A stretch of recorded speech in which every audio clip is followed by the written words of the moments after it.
The Uber driver's nightmare trip. The Uber nightmare. It was just another night on the job.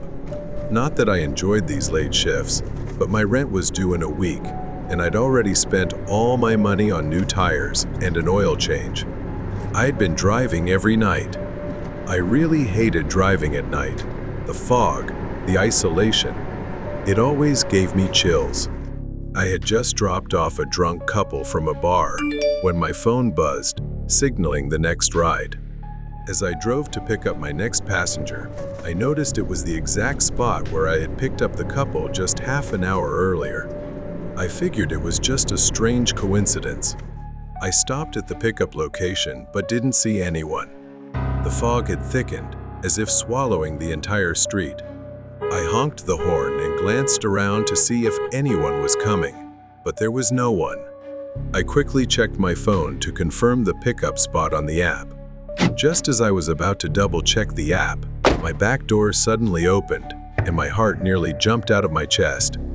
I let out a nervous laugh, even feeling a little embarrassed. It was a man. He didn't say a word as he got in and sat down, clutching a brown paper bag tightly. There was something unsettling about the way he held that bag. After a moment, he told me he knew the couple I had just dropped off. Then, he asked me to take him to the same location where I'd dropped them off earlier. I keyed in the address and started driving. A few miles down the road, my phone buzzed, and I nearly jumped. I got a notification from Uber that someone else wanted to be picked up along the way. It was odd, considering it was past 3 in the morning. I arrived at the new pickup location, and she was standing beneath a streetlight, making her easy to spot. She ran toward the passenger seat, and instinctively, I unlocked the door for her to sit up front. With the man in the back seat, I didn't want to take any chances. I turned away and focused on driving. I glanced at her again. There was something about the way she looked at the man in the back seat, as if they shared a connection, but weren't saying it out loud. We drove in silence. I checked the map. All 3 of them were headed to the same address where I'd dropped off the couple earlier. My mind started racing. What's going on? Why is she going there too? Then I curiously asked, "So, do you all know each other?" She smiled, turned to me, and nodded. "Yes," she said with absolute confidence. When we arrived at the address, I noticed all the lights were off. They began walking toward the house, and before leaving, the woman turned back and said, "Just wait here for a minute. We'll be right back." Both disappeared into the darkness. I stared ahead and sat there for a few minutes, wondering for a moment, should I just leave? Suddenly, there was a loud bang on my car window. She yelled, "Please, hurry, hurry. My friend needs help. We need your help to get her to the hospital." I tried to shake off the fear in my mind and got out of the car to follow her. When we reached the door, the man slammed it shut behind me. He shoved me to the ground, and I saw the knife in his hand. The woman's voice changed, her calm demeanor replaced by a cruel laugh.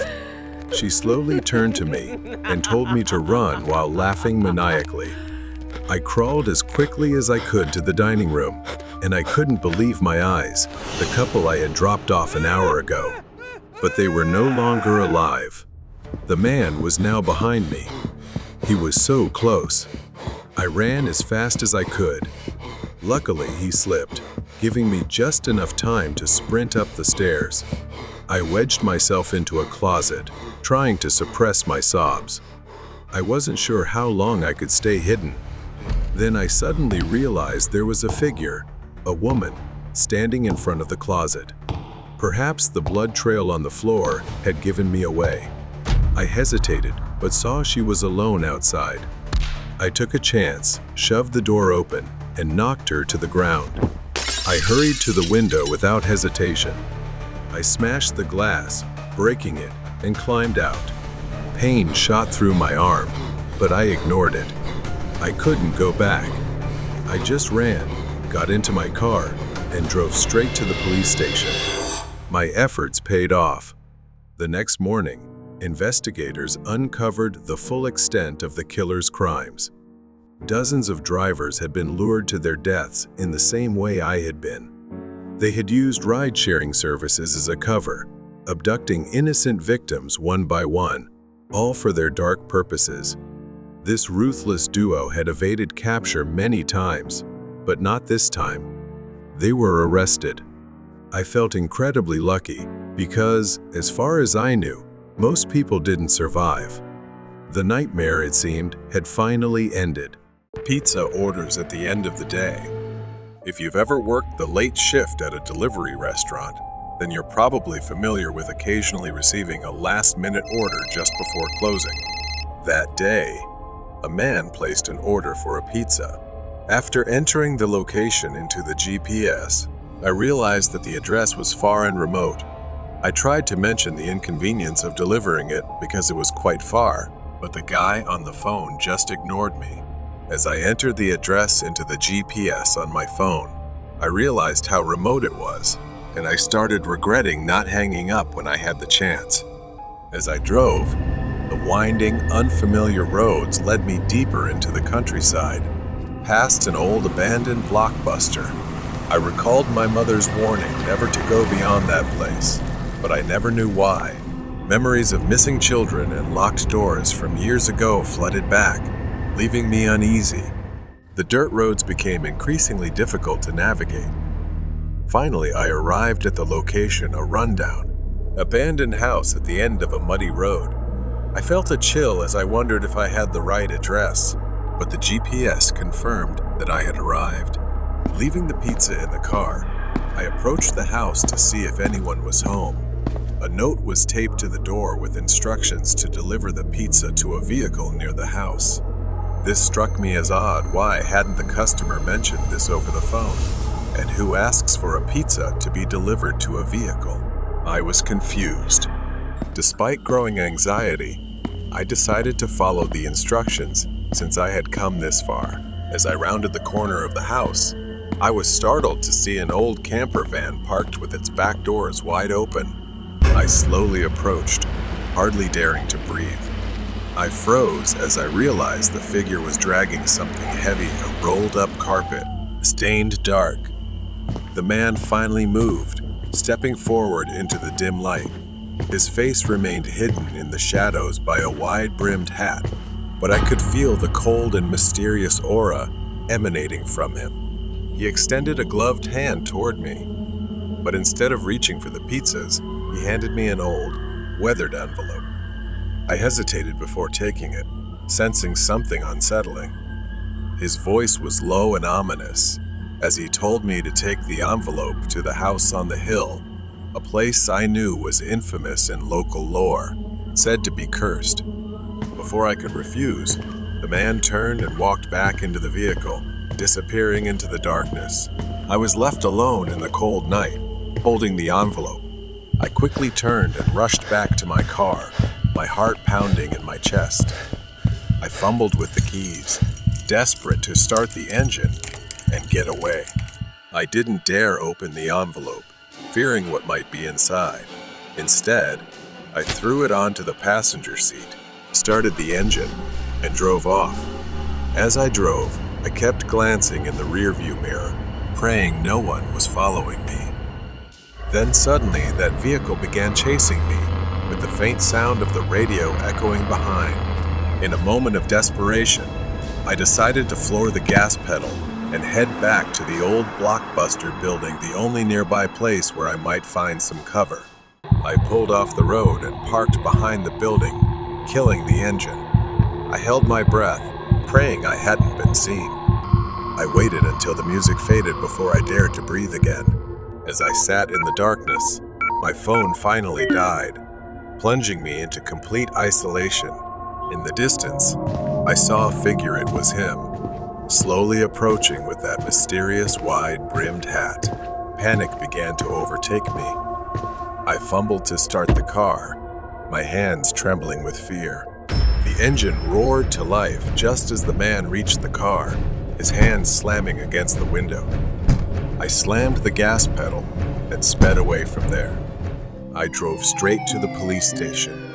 When I arrived, I frantically explained what had happened, but the officers seemed skeptical. They told me that the house where I delivered the order had been abandoned for years and that the area was known for strange occurrences, but I knew what I had seen. Several weeks later, as I tried to move on with my life, I received a package in the mail. There was no return address. Inside was the same old envelope, and this time there was something inside a small handwritten note that simply read, "We will meet again." The haunting of invisible ghosts. His name was Henry, and he always enjoyed taking late-night walks. There was something about the stillness that made everything feel simpler. It had been this way for years, a nightly routine for him and his dog, Boss. Henry had been a welder for over 40 years. Now, he was living alone on this large farm. The house, too big for just one person, had felt empty ever since Maria, his wife, passed away. Henry's children had moved out long ago, and after cancer took his wife's life, it was just Henry, left alone with the memories. Tonight, after a long day, Henry decided to take a walk. The cool night air was refreshing, and his dog Boss trotted beside him, his nose sniffing the ground as if searching for something. As Henry made the loop around the house, something caught his eye, a flicker of movement in the second-story window. The bedroom window, the one that belonged to Maria. Henry stopped. For a moment, he thought he saw a shadow, something or someone moving inside. Henry's heart raced, not believing his eyes. He hadn't set foot in that room for years, let alone let anyone else in. Henry stared up at the window, unsure if his mind was playing tricks on him, but something wasn't right. Without hesitation, he rushed inside, Boss close behind, and stormed up the stairs 2 at a time. When Henry reached the bedroom, the door creaked open slowly. The room was empty, exactly as he had left it. Henry's eyes scanned the space, nothing out of place, no signs of anyone being there. Henry felt foolish for overreacting, but that unease, that creeping sensation, stayed with him. Something had been there, Henry was sure of it. The next night, Boss's low growl woke Henry from a deep sleep. He sat up, listening, straining to hear over the pounding in his ears. That's when he heard the creaking of floorboards. Henry's first instinct was to grab his rifle, and he moved into the hallway, raising the gun. A dark figure stood at the end of the hall. A woman, her face obscured by shadows, her hand stretched toward him, fingers unnaturally long. Another night passed. Henry came downstairs early in the morning, only to find the kitchen lights on. He remembered turning them off. Henry grew tense and started calling the police. They searched the entire house, even bringing in the K-9 unit, but nothing turned up. Henry could see it in their eyes. They didn't believe him, but he knew something was wrong. That was the last straw. The next night, Henry went back upstairs.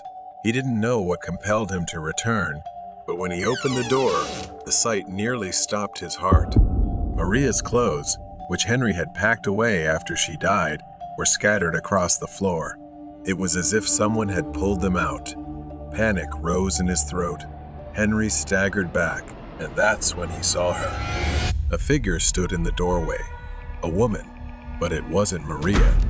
Henry couldn't make out her face, but she was shorter, thinner, someone he didn't recognize, and her presence filled him with dread. Before he could react, she ran, disappearing down the stairs and into the night.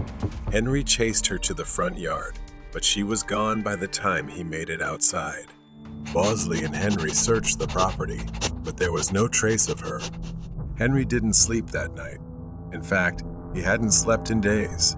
Every creak of the floor, every gust of wind outside it all felt like her, lurking, waiting to return. Henry kept his rifle close, afraid he might actually have to use it. A few weeks later, it happened again. Henry was sitting in the living room, trying to distract himself with the television, when he saw her. She was standing in the yard, staring at Henry through the window, just a shadow, silhouetted by the moonlight. Henry grabbed his rifle, his hands trembling, and ran outside, firing warning shots into the air. She turned and ran into the darkness, disappearing once again. The shots had probably scared her off for now, but deep down, he knew this wasn't over. The next day, after Henry had been out for errands and returned home late, he didn't see Boss greet him. He searched every corner of the house, but everything felt empty. But Henry still had one last room to check, Maria's room. He stumbled into the bedroom, the door creaking open. Maria's clothes were no longer scattered across the floor. They were neatly hung. But what Henry dreaded had come to pass.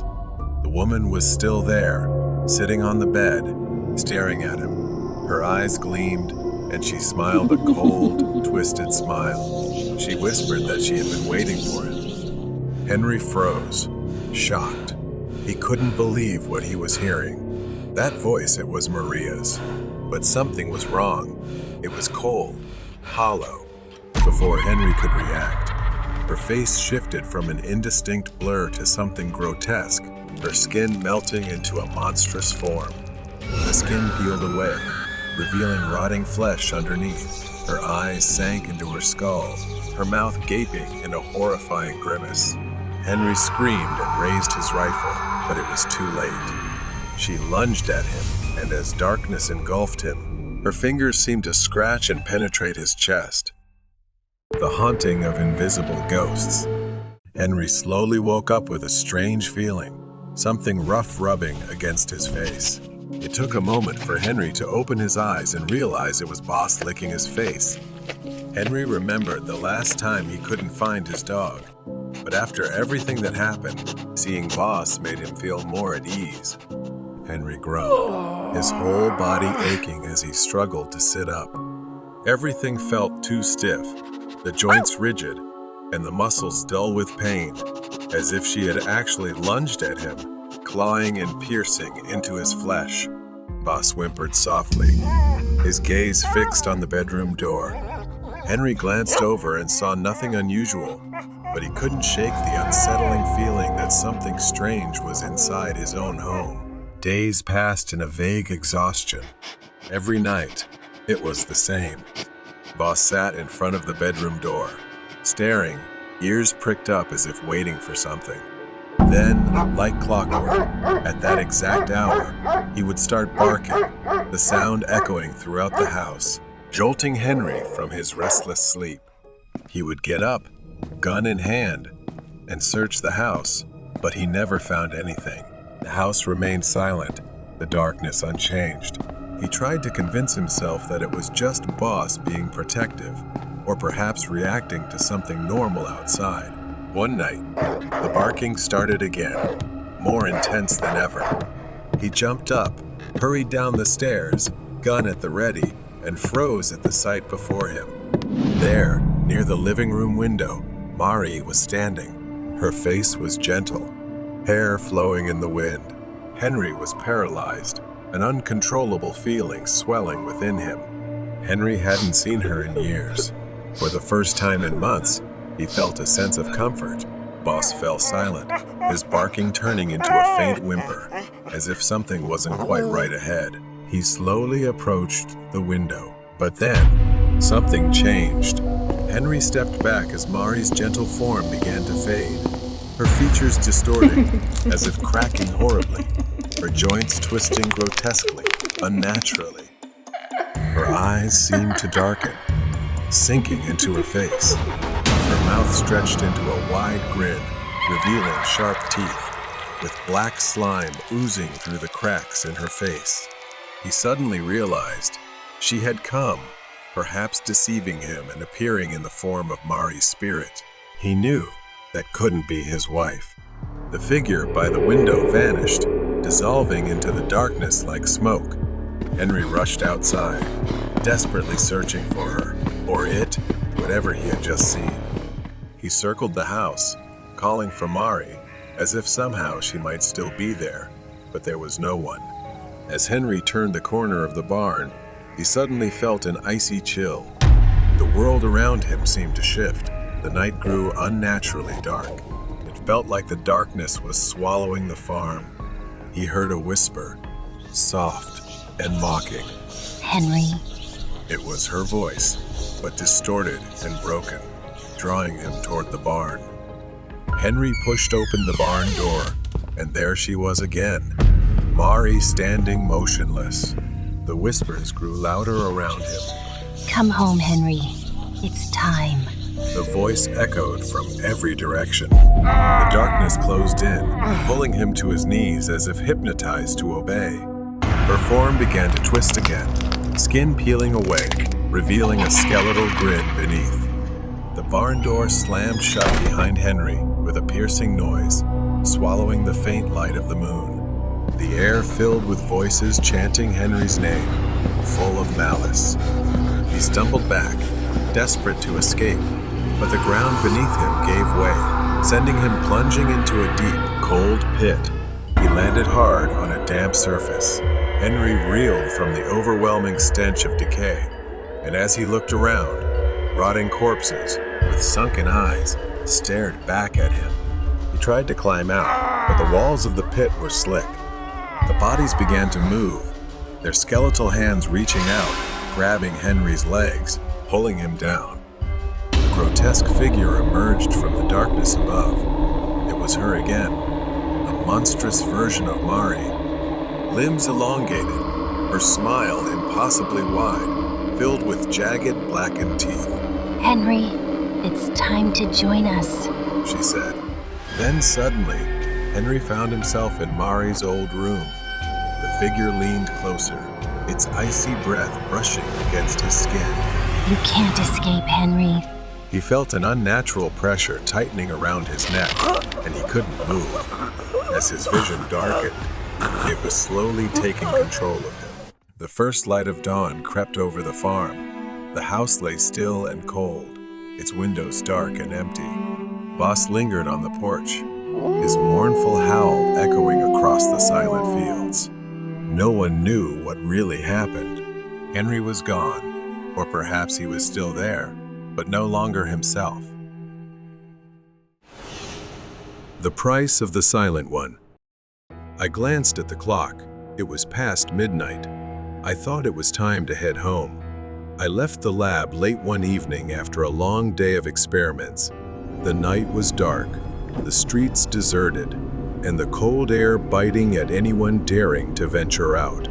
The road was empty, and the only sound was the distant howl of the wind. As I drove, I suddenly noticed something moving by the roadside. A figure, a girl, walking alone in the desolation.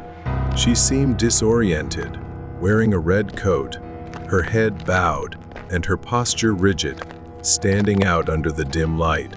Something about her felt off, so I slowed my car and came to a stop. I asked her if she was okay.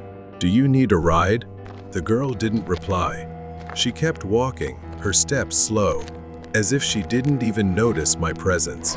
Finally, the girl stopped, and she slowly turned around. She had a beautiful face, but her skin was deathly pale, with an expression of anguish, as if she had forgotten how to smile forever. She asked for a ride and said she was on her way home. I politely hesitated at first, but then I agreed to give her a ride. I drove along the dark road as the girl sat silently in the back, staring out of the window. As I drove through the town, approaching an old cemetery, the girl's behavior suddenly shifted.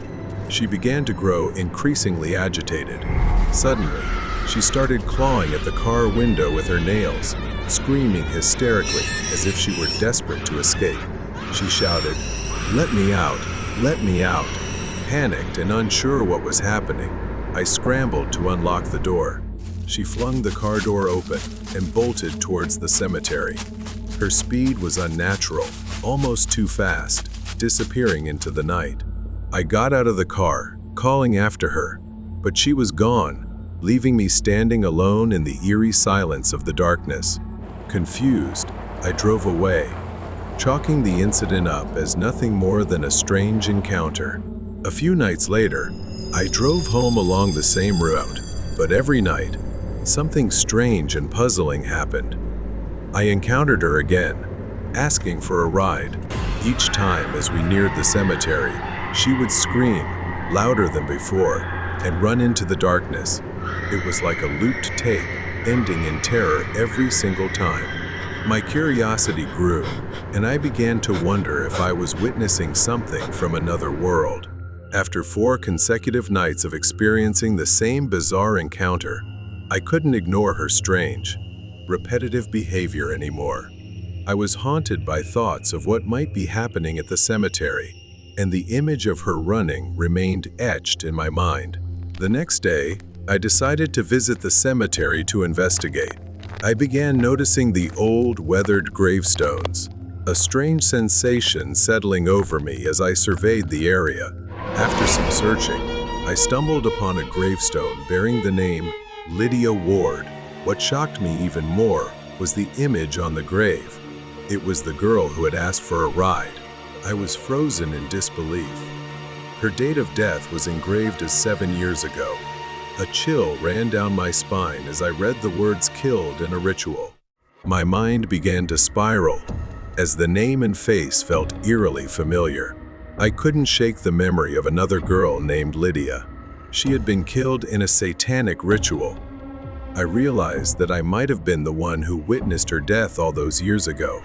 When I was a student, I had taken part in a challenge to prove that demons weren't real and thought I was the only one at the cemetery. But suddenly, I was startled by the sound of a girl screaming. I followed the sound and discovered 3 men torturing a girl. I hid behind a bush to avoid being seen and watched as the men carried out what appeared to be some kind of satanic ritual. When the ritual ended, I thought it was over, or perhaps just a bizarre performance. Then, I saw the men sacrifice the girl, one of them holding a knife, attempting to take her life. I couldn't think of anything. I was terrified and quietly ran away. I acted like a coward, staying silent to avoid getting myself into trouble. My thoughts are now clouded by guilt and confusion. I was one of the last people to see Lydia alive. I feel responsible for not doing more, for not intervening when I saw her that day. I spent the next few days researching Lydia's death. I dug through old police records, spoke to former classmates, and visited the university archives. I discovered that Lydia's death was a tragic and mysterious event. Some students at the school had joined a cult-like group that conducted rituals in the cemetery, and Lydia was their victim. Although the police investigated, no one was convicted. My guilt grew as I realized that I had been there that day but was too afraid to intervene. Perhaps that's why her spirit has come to me. As I dug deeper into everything, I began experiencing strange occurrences. I constantly heard whispers in my home, and at night, Lydia appeared every night, standing at the foot of my bed with her sunken, sorrowful eyes, her mouth whispering softly. My room always felt cold, the air thick and heavy, as if her grief was pressing down on me. I began to wonder if Lydia's spirit was trying to tell me something. Perhaps her murder was tied to a larger conspiracy, and only I could uncover the truth. I returned to the cemetery. I felt her presence guiding me, leading me to a hidden spot behind an old mausoleum. I discovered numerous symbols etched onto the old stone walls and trees surrounding the cemetery. They resembled symbols used in ancient satanic rituals. My hands trembled as I took photos. The cult had used this place. Lydia had died here, sacrificed to summon whatever they worshipped. Piecing together everything I knew, I realized that Lydia's death was only part of a larger ritual that was taking place. The cult had used the lives of innocent people to summon dark forces, and Lydia was the final sacrifice. Overwhelmed by the truth, I knew I couldn't let this mystery remain hidden and unanswered any longer. I finally gathered enough evidence, photos, documents, symbols, to bring to the police and share what I had hidden and discovered. I knew that my actions were the only way to free her soul. The police finally launched a comprehensive investigation into the cult's activities, arresting several former students and members who had participated in the rituals. In the end, justice was served for Lydia, and her soul could finally rest after 7 years of torment. In the final moments, I visited Lydia's grave once more. This time, as I stood before her grave, I felt a sense of peace wash over me. By uncovering the truth, I had redeemed myself, and now I could let go of the guilt that had haunted me for so long. As Rick turned to leave, he glanced back and saw a figure standing in the distance, Lydia's red coat billowing in the wind. He smiled softly, knowing she was no longer trapped, but finally free. Run away from the stalker. It was one of those summer nights when the air was still, and everything seemed too quiet. The large, sprawling suburban house had a neatly trimmed lawn. Inside, Chase and I had no idea of the terror about to unfold. I was 15, hanging out at my friend Chase's house. His parents were out, and we were home alone. The basement was a paradise for any kid. It had a TV, a pool table, and video games. It was the kind of place where you forgot about everything outside, and we were living the dream. We sprawled out on the big leather couch, watching horror movies on TV and munching on potato chips. Chase had started dozing off. I was wrestling with my own unease, the kind of anxiety I usually felt sleeping over at a friend's house, but tonight it was different. Much worse. It was probably past midnight when I heard it. A creak as a door slowly opened. I glanced behind the couch and saw something that unnerved me. The laundry room door in the basement was wide open. I wanted to believe it was a trick of my mind, maybe the wind, but I knew better. I quickly shook Chase awake. "Chase, wake up." The laundry room door. It opened on its own. Chase, groggy and half asleep, muttered something about it happening all the time and told me to go back to sleep. He didn't seem panicked, but I couldn't shake the eerie feeling crawling down my spine. I insisted he come with me to close it. We both got up and cautiously shut the door. Chase flopped back onto the couch and fell asleep within minutes. I tried to relax, but sleep wouldn't come easily. A little later, I woke up again, but this time, it wasn't a noise that startled me. Standing behind the couch, looking down at us, was a man. I froze, my breath catching in my throat. The man was pale, sickly looking, with sunken eyes and an incredibly unsettling expression. He stood there, motionless, just staring at us. I screamed. Chase jerked awake, his eyes wide with fear as he saw the man moving toward us. In a panic, we ran. The basement had 2 exits. One led upstairs to the front door, and the other was a sliding door to the patio. We split up. I ran toward the patio door while Chase bolted up the stairs. Gasping, I quickly called the police, blurting out the address and frantically explaining that someone had broken into the house. But Chase, I couldn't leave him behind. I circled around the house, sneaking back in through the same door I had used to escape. My heart pounded as I stepped inside. It was too quiet, the kind of quiet that makes your skin crawl. I knew I had to find Chase. I moved as quietly as I could, climbing the stairs, each step creaking beneath me. Then I heard it, Chase's voice. His screams were desperate, terrified cries for help. At the top of the stairs, I saw the man wrapping his arms around Chase's neck, choking him. His face twisted into a horrific expression. Chase's eyes were wide, his face red, struggling to breathe. I grabbed the nearest thing I could, a heavy sports trophy. Without thinking, I charged at the man. I swung the trophy with all my strength, smashing it into the intruder's head. The man collapsed onto the floor, and Chase fell with him, gasping for air but alive. We didn't wait. We ran outside, not stopping until we reached Chase's treehouse. There we hid, waiting for the sound of sirens.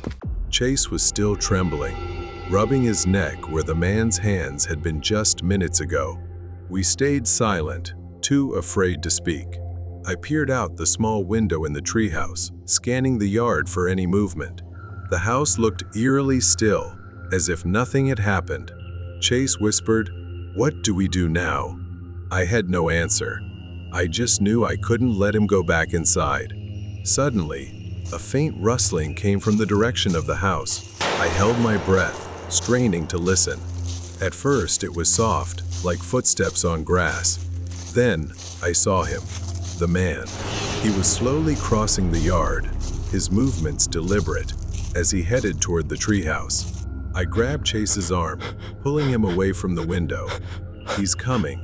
The two of us backed into a corner of the small treehouse, barely breathing. The man's footsteps grew louder, the creak of the ladder. He was climbing. I could feel his weight pressing on the structure as the treehouse swayed slightly with each step. Chase looked at me, his eyes wide with fear. I had to do something. I scanned the cramped space, frantically searching for anything I could use as a weapon. My eyes landed on a rusty toolbox.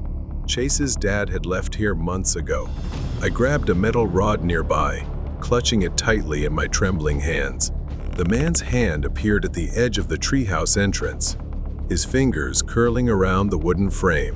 I swung the metal rod down with all my strength. The man let out a cry of pain, lost his balance, and fell backward off the ladder. He hit the ground hard. I grabbed Chase, and we climbed down, running as fast as we could toward the house. My mind was racing. Where could we go? And I knew it wouldn't be long before he got back up. Gasping for air, I dragged Chase to the side of the house where thick bushes and overgrown trees obscured us from view. We crouched down, trying to catch our breath. Suddenly, headlights appeared in the distance. It was the police. I whispered to Chase to wave for help. We stood there, cautiously peeking out from the bushes. I signaled Chase to follow me. We darted toward the path as the police car stopped. Relief washed over me as two officers got out, immediately surveying the area. I yelled, "He's still there! He's..." Before I could finish, the man stepped out of the shadows, emerging from the side of the house. His movements were slower, more calculated. Blood dripped from the gash on his head. The officers drew their weapons, ordering him to stop. But he didn't listen. He kept moving toward us, his eyes fixed on Chase and me. The man ignored them, continuing to walk slowly, cautiously. Then, without warning, he lunged forward with terrifying speed. A gunshot from the officers rang out, tearing through the night. The man staggered, collapsing onto the ground, gasping his last breath. A wave of numbness washed over me. Finally, it seemed like it was really over. That night, as Chase and I sat in the police station, I learned that the man was a drifter who had been living in abandoned houses around the city. He was mentally unstable, with a history of violent behavior. But the most chilling detail? In his pocket, they found an old, crumpled photograph. It was Chase's house. The man had been watching us for a long time. Chase and I stood outside the police station, waiting for our parents to pick us up. The terror of the night still weighed heavily on us. It was a reminder that true horror doesn't always come from the dark. It can stand right behind you, watching. The Bloody Delivery. A quiet, secluded suburban neighborhood with winding streets and houses far apart. My name is Nick, and I'm just a pizza delivery guy trying to make a living. Tonight is cold and rainy, the kind of night where windshield wipers have to work overtime. I've been driving these streets for months now, delivering pizzas to people who barely acknowledge me. It's just a job, nothing special. But tonight, I stopped at the same old house. The house that always orders pizza at the strangest hours. It's so remote and isolated. It feels like it belongs to another universe. I've been here so many times I've lost count, but there's always been something off about it. I parked in front of the isolated house at the edge of town, stopping at the end of the gravel driveway, headlights illuminating the crumbling porch. The house looked like it hadn't been cared for in years.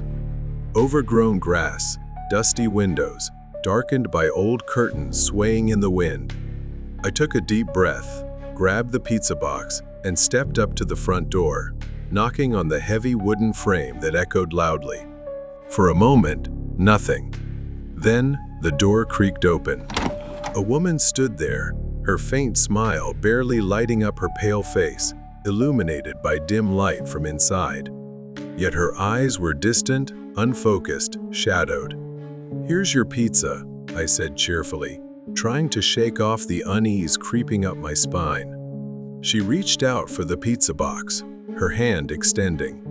But something about her hand caught my eye. As I handed it to her, I noticed bruises, dark, swollen marks on her pale skin, as if they'd been there for days. I froze for a second, standing there, unsure if I should say something, but decided against it. I quickly withdrew my hand and forced a smile.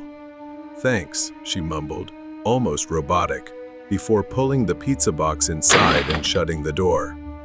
I got back in my car and sat for a moment, thinking. The rain kept pouring, and the world outside felt heavy. I couldn't shake the image of her trembling hand as she took the pizza box from me. But I drove away, trying to push it out of my mind. It was just a strange coincidence, I told myself. Weeks passed. Same routine. I delivered pizza to the same house every few days. I started to feel uneasy, my curiosity growing. One evening, after handing her the pizza, I hesitated and asked, "Excuse me? May I ask something?" But the woman only smiled faintly, shook her head, and closed the door, leaving me unsettled. Each time, the bruises and scratches on her hands seemed worse, this time even on her face, as if they had just healed and then reappeared. My instincts told me something was very wrong. Tonight, there was no regular order, but then I noticed something strange, a note hastily written in black ink taped to the door. It read, "Deliver to the back door. Knock 3 times, hard." I followed the instructions. This time, it wasn't her but a man. He stood there, bloodshot eyes, clearly intoxicated, his breath reeking of alcohol. He didn't say a word, just glared at me. I instinctively stepped back, trying to keep calm. He reached for the pizza box, snatched it from my hands, stepped inside and slammed the door shut. I left quickly. One evening, I drove past the house again, not to deliver this time, just passing by after my shift. My curiosity got the better of me, and I glanced at the house. In the second-floor window, a figure appeared behind the curtain, flashing a light 3 times, repeatedly, over and over. But then, I saw the shadow of a man behind her, raising his hand as if ready to strike. I froze for a moment. I sat in my car, unable to take my eyes off the house. Something inside me told me I needed to go back. I didn't know what would happen next, but I couldn't ignore it. She needed help. After some thought, I returned to the house, planning to make up an excuse, saying it was a promotional gift for loyal customers. I felt I needed to see the woman again to make sure she was okay. The woman opened the door to pay, her eyes darting down to her hand as if she was deciding whether to say something. I followed her gaze. Then, her hand slowly moved down in an unusual way. She folded her thumb into her palm, then folded all her fingers down. At first, I didn't understand, but then I remembered learning about warning signals. It was the SOS hand signal for help. Before I could react or ask her what was happening, the man appeared behind her and shoved her back. He was still drunk, stumbling toward me with a dark, menacing expression. This time, his face had a fresh scratch, and his clothes were smeared with something unidentifiable, speckled with tiny dark spots. The man looked disoriented, his bloodshot eyes moving sluggishly. He mumbled something incoherent and slammed the door shut. At that moment, I froze in hesitation, unsure if this was my responsibility and whether I was putting myself in danger. Just as I was about to leave, the woman screamed from inside the house. "Help! Please!" Her voice was filled with fear. I dropped the pizza box, instincts kicking in, and rushed through the door without hesitation, quickly moving into the house.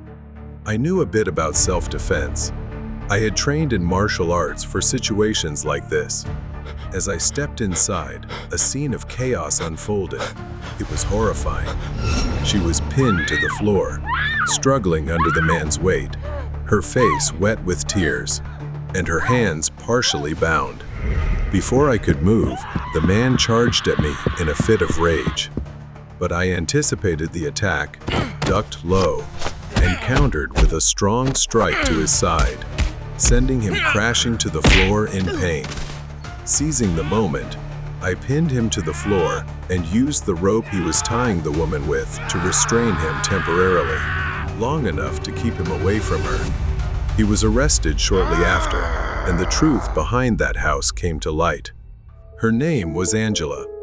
The man was her ex-husband. The two had gone through a court-ordered divorce. After she refused to reconcile with him, he kidnapped and tortured her, planning to force her into submission. His recent behavior was the result of a psychotic episode. His obsession turned deadly when she tried to escape. After the incident, I decided to quit my job, unwilling to continue such a dangerous line of work. Angela is now living a happy life with her daughter and her new husband. The strange man in the snow. Last winter, I went to a small cabin owned by my uncle in Mountain Valley. I finally reached the cabin after a long 3-hour drive, the tires crunching on the frozen ground. Stepping out of the car, the cold bit through my coat. Almost immediately, a boy around 15 or 16 years old ran out of the cabin. He was young and smiling. His eyes looked tired, as though he hadn't slept in days. He took my luggage and guided me inside. I stepped inside the cabin. It was simple and rustic. A fireplace stood in the corner, with wood neatly stacked beside it. The boy explained how cold it got at night, his voice unusually calm. I told the boy I would go skiing and asked if he could prepare dinner for me while I was out. He nodded with that strange smile. I dressed in my ski gear, excited to hit the slopes. I began skiing through the forest, where all the trees were bare. Halfway down, snow started falling, thick and fast. I took a break and walked toward a large tree. Suddenly, a faint growl echoed in the air. I froze. Standing next to the tree was a man looking up at the sky, his face covered in falling snowflakes. His neck was unnaturally long, and his shoulders jutted out at odd angles. He didn't move at all. This man was unsettling. I quietly stepped back, avoiding sudden movements so as not to disturb him. I just wanted to get back to the cabin. I stepped cautiously, but accidentally crushed a twig underfoot. A loud snap broke the silence. The man looked down, his eyes glowing like those of a wild animal. Blood was smeared across his mouth, and his right hand clutched a dead rabbit, its belly torn open. The man wiped his mouth with his other hand and smiled wickedly. Panicked and frantic, I bolted through the forest, snow crunching under my boots. I didn't look back. I didn't want to know if he was following. I burst through the cabin door, slamming it shut behind me. I quickly locked it. The teenager noticed something was wrong. He came out of the kitchen, and I shouted to call the police immediately. He calmly replied, "There's no service here, sir." I checked my phone, and he was right. There was no signal. "What's going on, sir?" the boy asked. I realized I couldn't tell the boy the truth about the man. I didn't want to scare him. So, I lied and said I had heard wild animals in the forest. After a while, I calmed down, embarrassed by my overreaction. Perhaps I had exaggerated it too much. While having dinner, the lights suddenly went out. A heavy snowstorm had started outside, and I could hear the windows rattling from the fierce wind. I wondered where the boy was and realized I never knew his name. Suddenly, I heard footsteps crunching on the snow outside. I slowly turned my head toward the large window. Near the fireplace, the light illuminated a bloodied hand pressed against the outside of the living room window. His bloodied hand was pressed against the glass. It was the man I had seen in the forest. His face was pressed against it, smearing blood across the surface as he grinned, staring directly at me. The man's mouth gaped open, his tongue licking blood around his lips. His unblinking eyes were fixed on me. Then the boy walked in, as if he had been hiding, and looked at the man through the glass. He wasn't scared. He was almost amused. His smile mirrored the man's grin. "That's my father," he said. I froze for a moment, then grabbed the car keys off the wall. I flung open the front door and ran barefoot into the storm. I didn't care. I just wanted to get away from the cabin. The boy's laughter followed me into the night. I hurried to the car, driving for 2 hours, barely able to see through the snowstorm. I didn't stop until I reached the next hotel. Once I was safe, I called my uncle. His answer sent chills down my spine. "What boy? There's no caretaker at the cabin. No one else is supposed to be there." Horrified, I realized I had spent hours in that cabin with complete strangers. The next morning, I reported it to the police. They went with me to the cabin. It was empty. My belongings were gone, and the cabin was spotless, as if no one had ever been there. A chill ran down my spine. I didn't know what those people wanted, but I would never stay in an isolated cabin again. Uber drivers, weird night. I had been driving Uber for about a year and had never really encountered any trouble, except for once when a drunk man tried to punch out my backseat window. But the only reason I quit this job has to do with something I had never encountered, and to this day, I still remember it vividly. Around midnight, I received a request to pick up someone named Pamela at an address that seemed a bit off the usual route. I drove to the address. The area was deserted, and there were no signs of anyone being around. Suddenly, the back door opened, and I jumped in surprise. Turning around, I saw an elderly woman, probably in her 80s. At this late hour, it was a bit odd, but I had seen older passengers before, though not very often. She silently struggled to get into the back seat, and I noticed her hollow, empty eyes, as if she had just woken up from a coma and couldn't make sense of what was happening around her. "How's your night, Pamela?" I asked cheerfully and friendly, but she didn't respond. A beep from my phone. A destination popped up. It was quite nearby, but I had never heard of it before, so I felt a little uneasy. I drove, trying to push that strange feeling out of my mind. The city blurred by in a haze, but then a voice, low and raspy, finally spoke. "Why aren't you taking me to that address?" she said to me. I told her I was taking her there, and it was still quite a distance. I replied, trying to stay polite. But the uneasy feeling, something wasn't right, kept growing. Then she started yelling at me, demanding I stop the car. It felt a bit rude, but what I needed to do now was stay polite. I wanted her out of my car, so I happily complied and stopped. I complied, stopping the car at a quiet corner just a few blocks away. I tilted my head to glance over my shoulder to wish her good luck, as it was part of my daily routine. But when I turned back, Pamela was right in front of my face, just millimeters away, hovering between the two front seats. I froze. Her eyes were white, sunken deep into her face. Her mouth was wide open, gasping for air, as if struggling and laboring to breathe. I stammered, "Pamela, are you okay?" Then her hand touched my shoulder. It was cold as ice, seeping into my skin and bones. Her pupils rolled back into her head, leaving her eyes completely white. My mind couldn't comprehend anything. and I began to fear for my own life. Before I could say anything, she leaned close to my ear and whispered in a chilling voice, "Go to the stairs tonight." I looked at her, confused. Pamela didn't say anything else, then climbed out of the car. I watched her shuffle toward a dilapidated building and disappear inside. I whispered to myself, not knowing what the hell had just happened. That night, I turned off the app and drove back to my apartment. When I arrived at the building, I sat in my car for about 10 to 15 minutes, trying to make sense of the woman's words. Eventually, I calmed down and went inside the apartment. I had just moved into this place because the rent was cheap, and it was an old building. People always complained about the maintenance and facilities. It really needed repairs, but the landlord never cared. I lived on the 6th floor. I went to the elevator and pressed the button, watching the numbers slowly go down.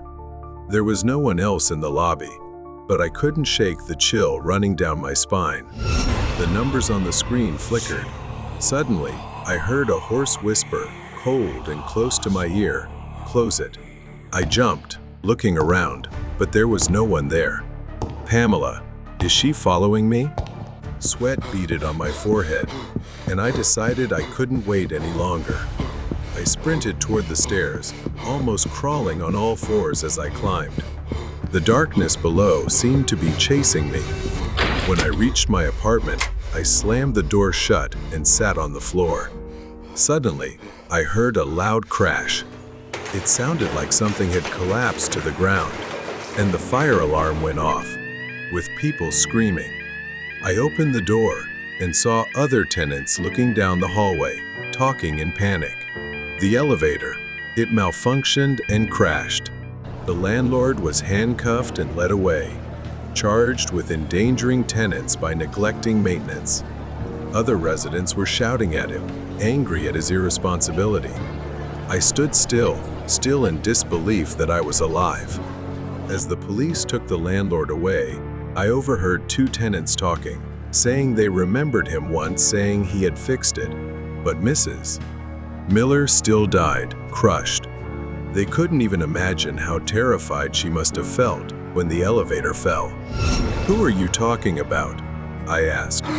One person answered, "That's Pamela Miller, the woman who lived in your apartment before you.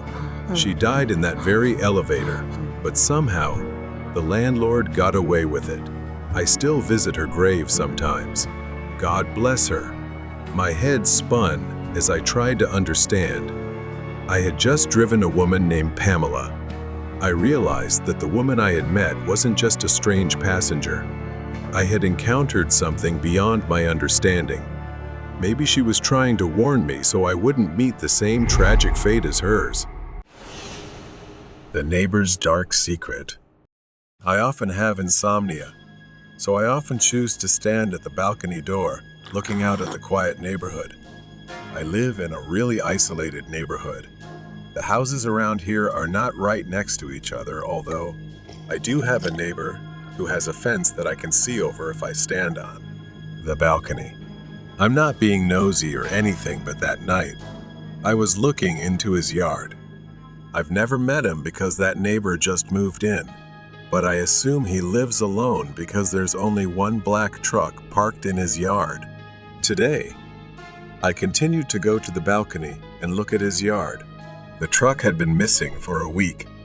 I played the game of observing the truck at night and theorizing about its purpose, even though that was none of my business. Suddenly, one day, I saw him.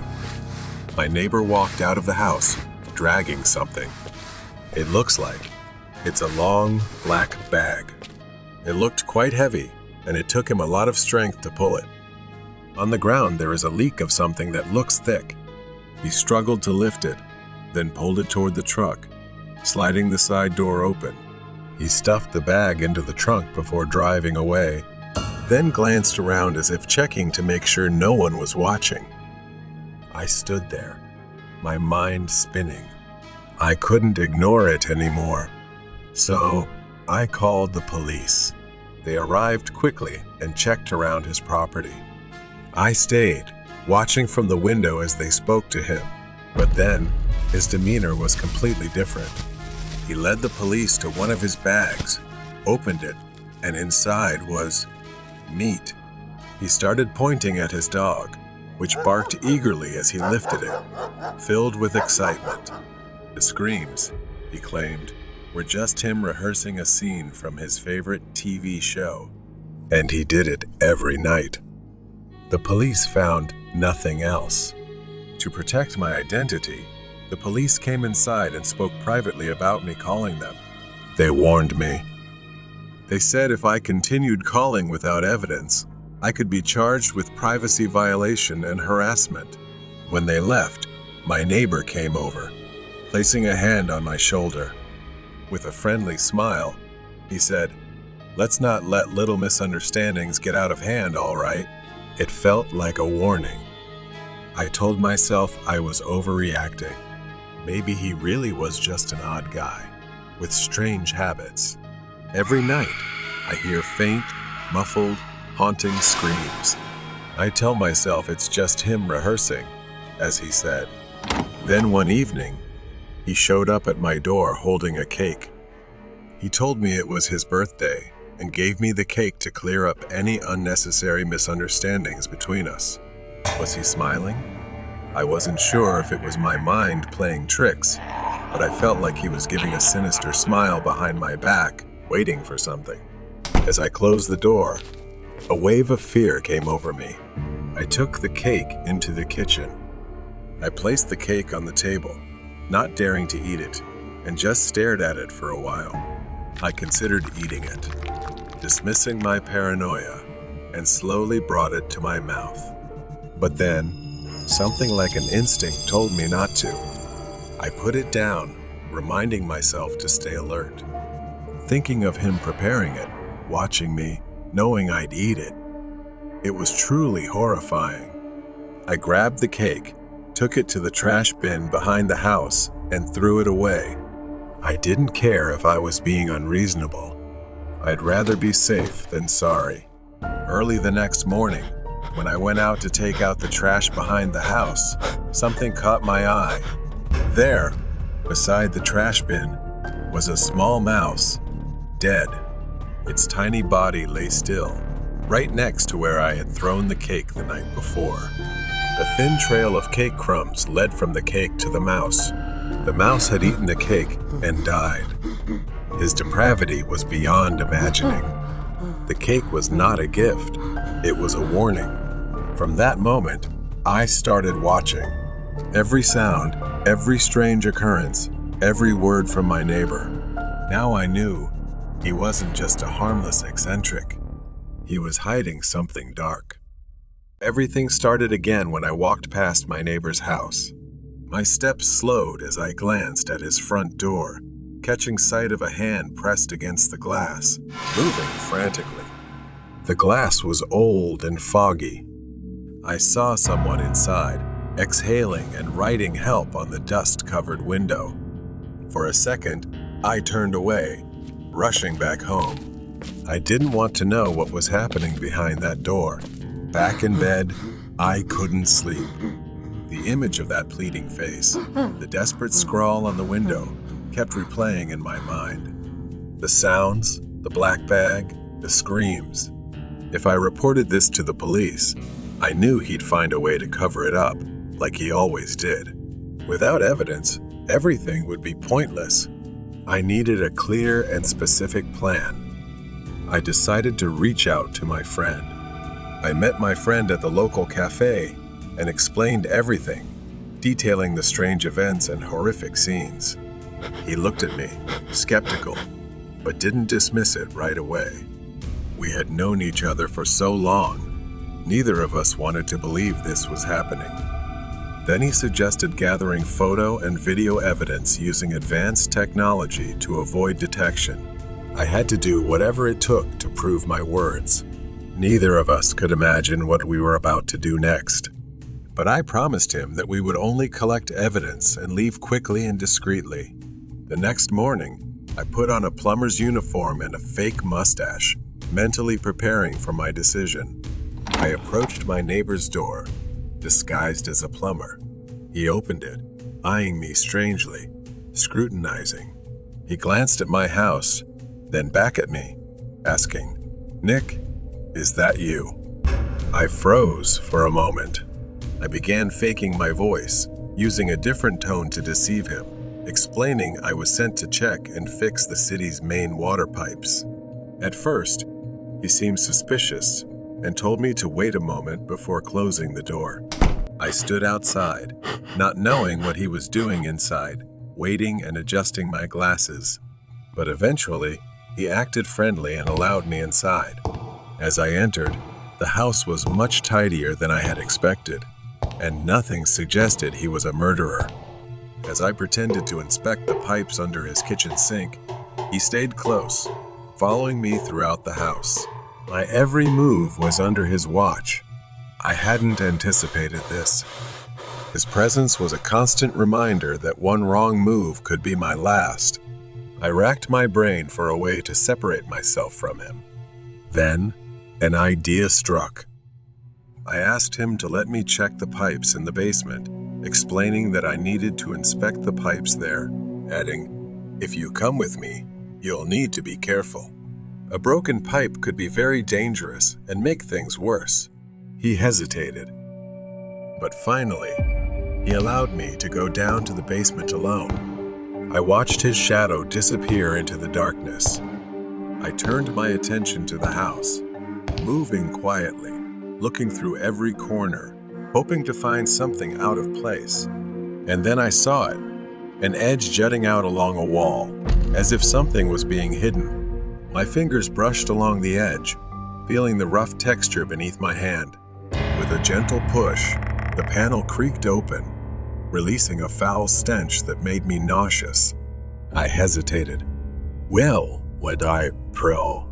The smell was nearly unbearable, but curiosity overpowered my fear.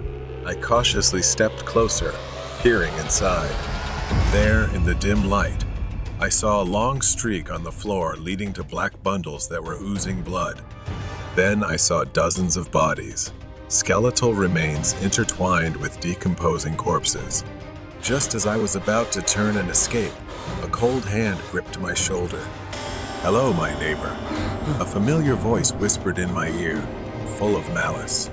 I felt the pressure of his grip tightening, but before I could react, he shoved me forward, standing in front of the door, blocking my only exit. His eyes showed satisfaction. I reached for my phone and pressed the emergency alarm button, just as my friend and I had planned beforehand. He quickly snatched the phone from my hand.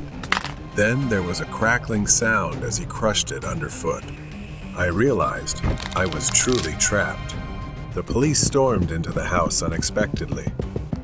My friend, true to his word, had taken action when he received my emergency signal. He had told me beforehand that he would alert a trusted officer in case anything happened. The neighbor began to flee, but during the pursuit, he couldn't escape our plan. He was caught and couldn't deny the overwhelming evidence.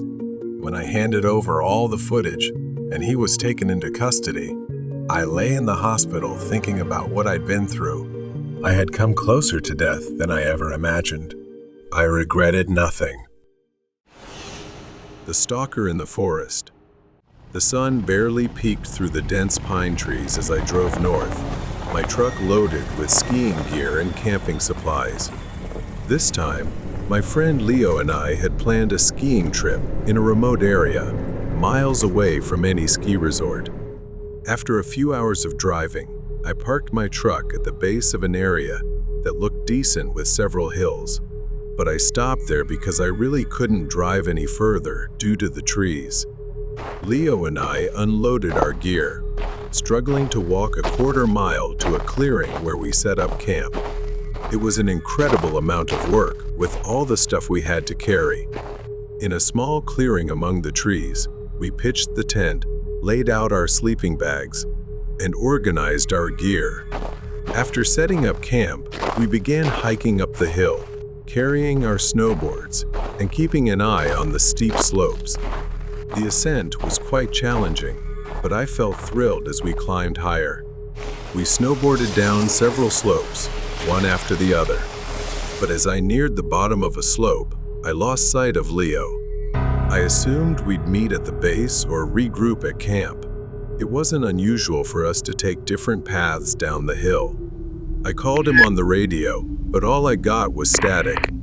Maybe he was still skiing and had started down alone. My eyes scanned the trees for any sign of him. When I reached the base of the hill, I walked and spotted another figure emerging from the woods. A skier, wearing a mask and dressed in layers. He approached me, seeming friendly beneath the ski mask, asking where the best hills were and if we were camping. He explained that he and his wife were looking for a good place to camp near others and asked if I could lead him to my campsite, though I really didn't want to. I pulled out the radio again, calling Leo to let him know I would be heading back to camp soon. The device crackled, a distorted noise cutting in, but there was no response from him at all. Then the man started following me, his presence behind me making me feel uneasy. Suddenly, I started hearing static from the other end of the radio, as if someone was trying to talk to me but couldn't connect. When we finally reached the tent, something felt off. I realized I hadn't seen his wife, so I asked where she was. He didn't respond. Instead, he moved closer, his movements becoming increasingly strange. But for some reason, something about his snowboard and backpack caught my attention. They felt familiar. Gray, bright orange. The snowboards tightly strapped on either side. My mind raced as I remembered. Leo had the exact same ones. For a few seconds, I thought Leo was pranking me. But no, the voice was too different. He stepped within inches of me, revealing his real face and grinning maliciously. This was not Leo. Panic surged as I backed away, stumbling into the tent. I rifled through the backpack, my fingers fumbling for the flare gun. Just as I grasped it, the man grabbed my foot sticking out of the tent. Then I suddenly felt a sharp pain in my leg.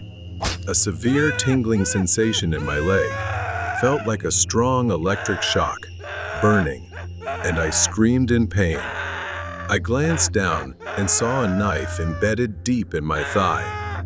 A scream tore from me as I grabbed the flare gun. He stepped back, but I didn't lower the weapon. I aimed directly at him. Blood oozed from my wound, staining the snow beneath me. I demanded to know where my friend was. The man's voice was calm, almost mocking, as he told me Leo was lying near the foot of the slope where we had been skiing. His words sent chills down my spine. He turned and sauntered away, disappearing into the darkness of the woods before I could fire a shot. My vision blurred from the pain, but I pressed down on my leg, trying to staunch the bleeding while I grabbed my phone and called 911. Just as I began to lose hope, a distant noise reached my ears. A rescue helicopter illuminated the snow-covered hills. With the little strength I had left, I fired the flare gun, the red light bursting into the sky. I mustered all my strength to tell them about Leo. He was found lying motionless on the hillside, his face pale. Blood stained his pants and the snow beneath him. A few days later, we were both recovering in the hospital, our wounds stitched up, but the memories remained vivid. We learned that our attacker was wanted for multiple assaults in remote areas, always hunting those who wandered too far from safety. Ghost in the gym. A violent storm raged outside, the rain pattering against the windows of the gym. Today, Nana arrived earlier than usual to prepare for the upcoming exam, hurrying toward the gym. Her gym teacher greeted each student outside the girls' locker room, as usual.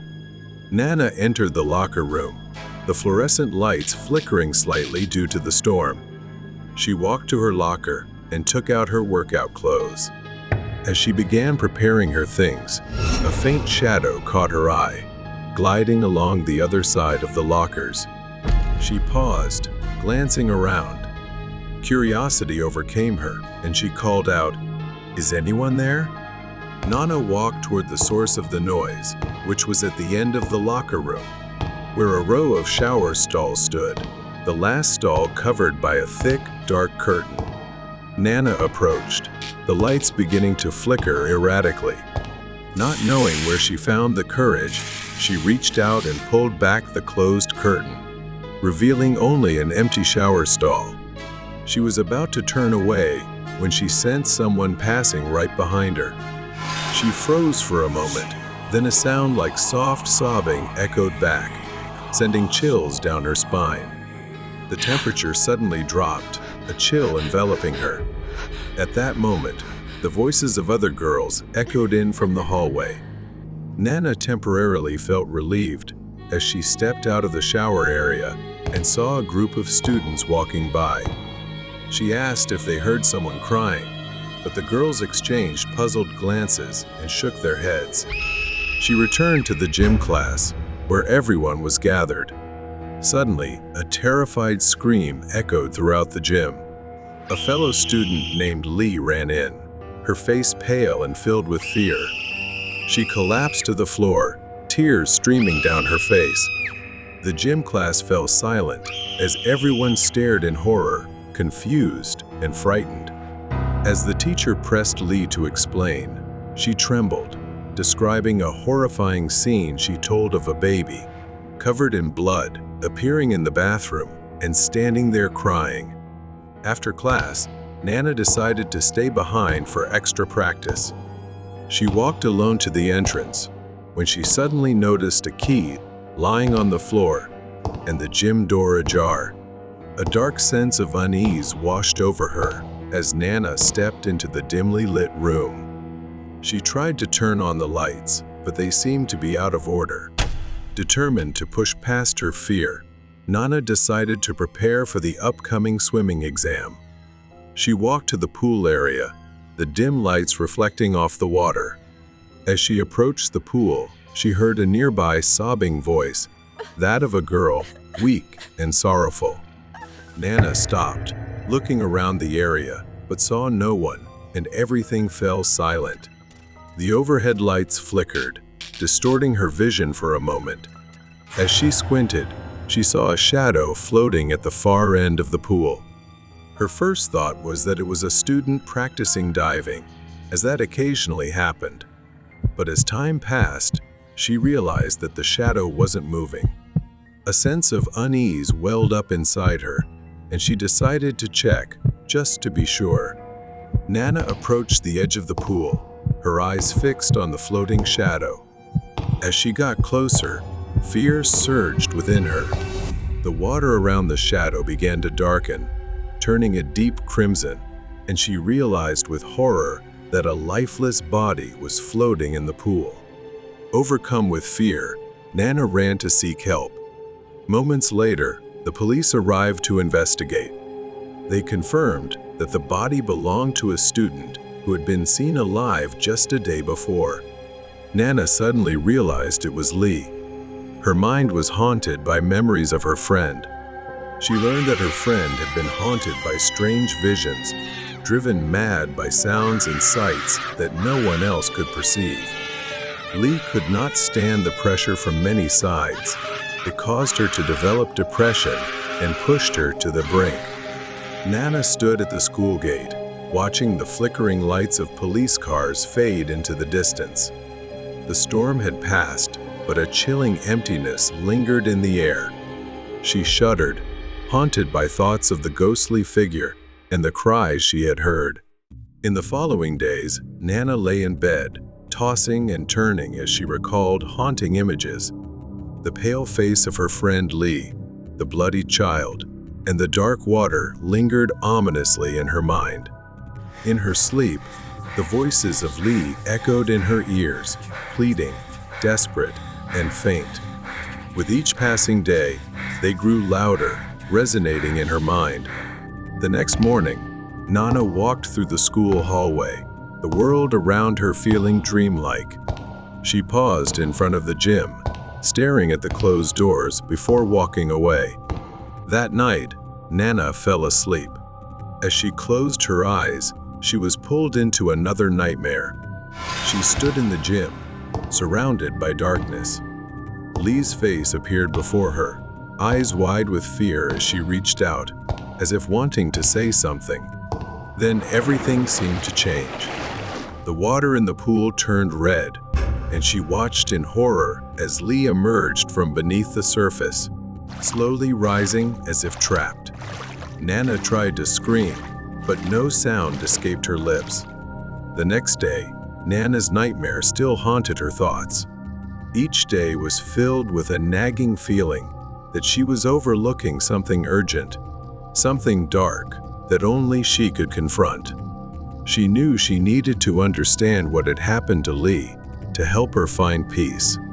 Nana dove into research, sifting through old-school records, searching for any information about unexplained incidents at the gym or pool. After hours of digging, she stumbled upon a small article about a tragic incident, the unsolved death of a young girl at the school many years ago. The report detailed how a female student mysteriously drowned in the pool, and witnesses claimed to have seen a crying child nearby, although no child was ever found. Through the faded articles and forgotten records, she discovered that a child had been abandoned at the school. The child had died under tragic circumstances, perhaps explaining why the girl's spirit wandered, trapped here. The more she read, the more Nana understood the connection. The spirit of the abandoned child, full of pain and loneliness, had latched onto isolated students. Lee had been haunted by this spirit, drawn in by her own sorrow. That night, Nana returned to the pool one last time, determined to confront the spirit and free her friend. The water's surface was unusually still, almost holding its breath. A figure slowly emerged from the darkness, the ghostly form of a child, her wet hair hanging in tangled strands around her pale, hollow face. The child's eyes were dark and empty, locking onto Nana with a sharp, calculating gaze, as if probing her intentions. Nana opened her mouth to speak, her voice trembling, but the child moved closer. Suddenly, the child's face twisted, her mouth stretching into a cruel smile. She reached out with her bony, skeletal hand, extending sharp fingers towards Nana like claws. Nana stepped back, fear rising in her stomach, but she held her ground. She could only follow her heart, her voice trembling as she said, "Please, I want to help you." To the child's spirit, the child's smile faded, her expression stiffening, as if she had heard these words before, words that ended in betrayal. The child's empty eyes narrowed, and she lunged forward, her hands clawing at Nana's throat. Nana stumbled back, but she stood her ground, raising her hands in a gesture of surrender. "I don't want to hurt you. I understand your pain." The child paused, her arms falling to her sides, confusion evident on her face. But then her expression twisted again, suspicion flickering across her features, as if she were battling memories of her own pain and betrayal. In desperation, Nana moved closer, her hand shaking but steady as she extended it. The child hesitated, her appearance wavering between anger and sadness, her expression softening as Nana's words seemed to touch something deep inside. For the first time, the child's expression softened into one of almost peacefulness, her anger dissipating as she released her grip, her form fading into a gentle light. After all, there was one more thing Nana had to do. In her dream, she remembered something that Lee had conveyed to her.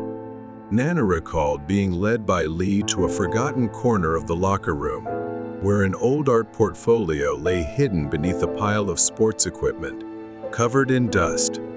When she was alive, whenever under pressure, Lee would paint vibrant children's paintings, cheerful expressions, and serene landscapes.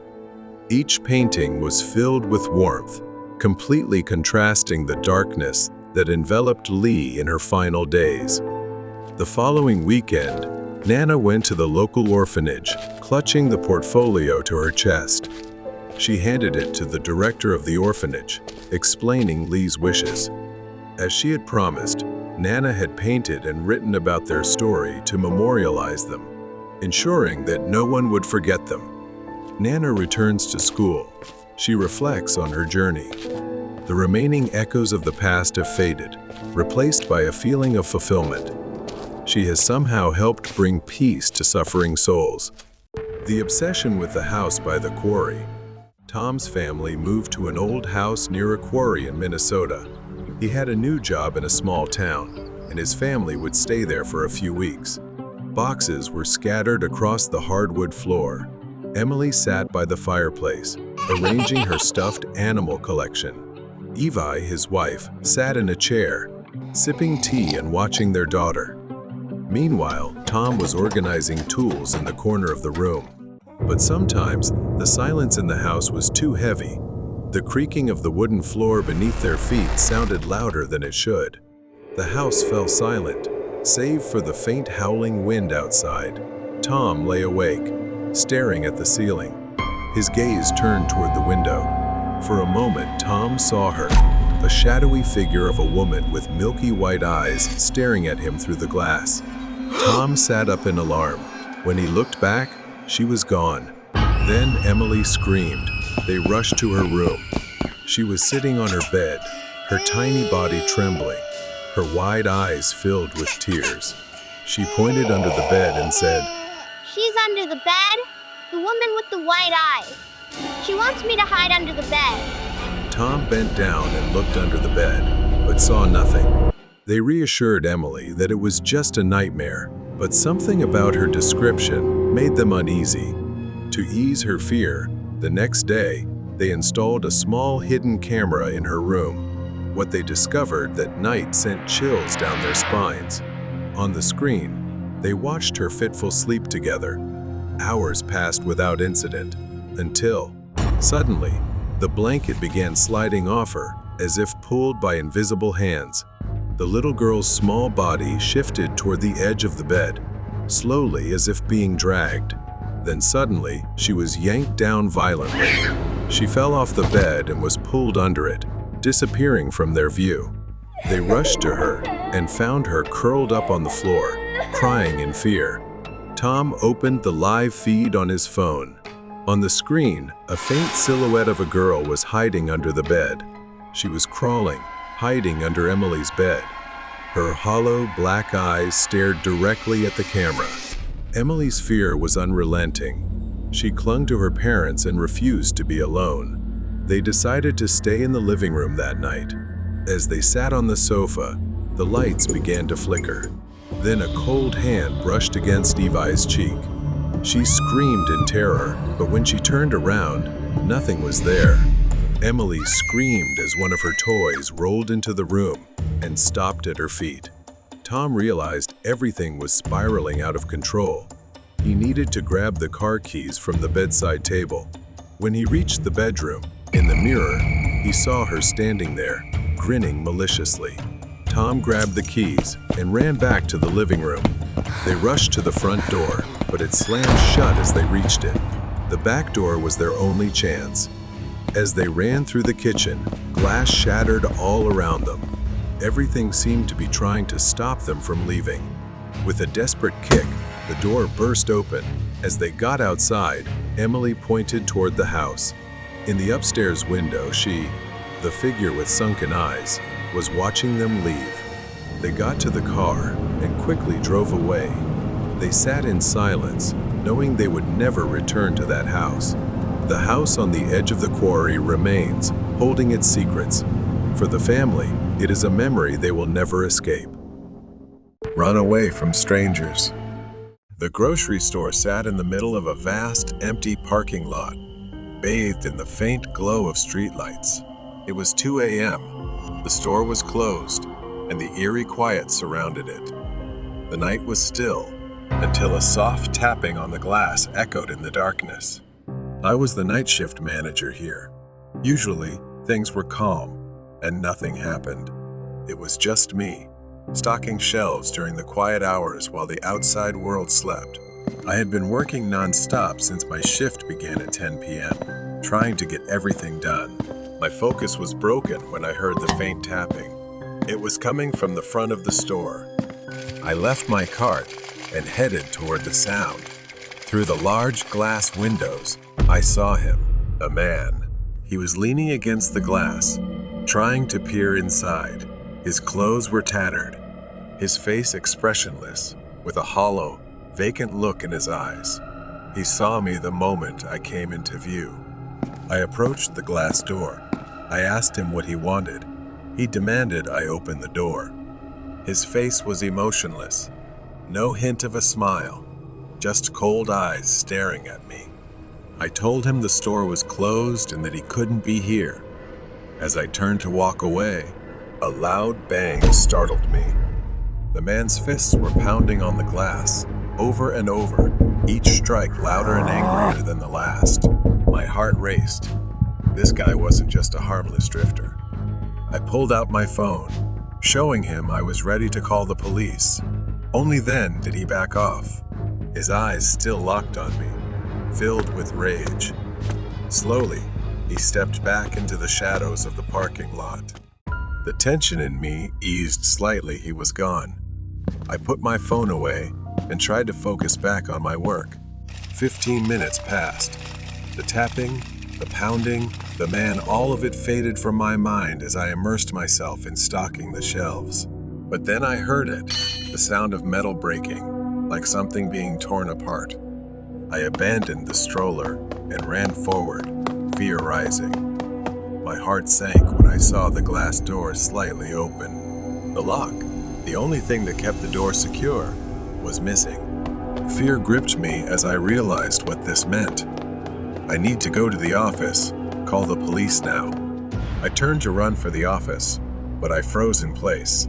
Standing not far from me, blocking my path, was the man. His expression hadn't changed, still cold, still lifeless, filled with rage. I don't think anything. I just run. I burst through the door, the man right behind me. Suddenly, a beat-up van screeched into view, speeding toward the front of the store. It swerved dangerously, nearly hitting me as it stopped, my heart pounding in my chest. I moved forward, running past the van, but then everything flipped upside down. A sharp pain suddenly exploded at the back of my head. My body lurched forward as I fell to the ground. I didn't even have time to process what had happened before the world started fading. I felt hands grabbing me, roughly lifting me off the cold pavement.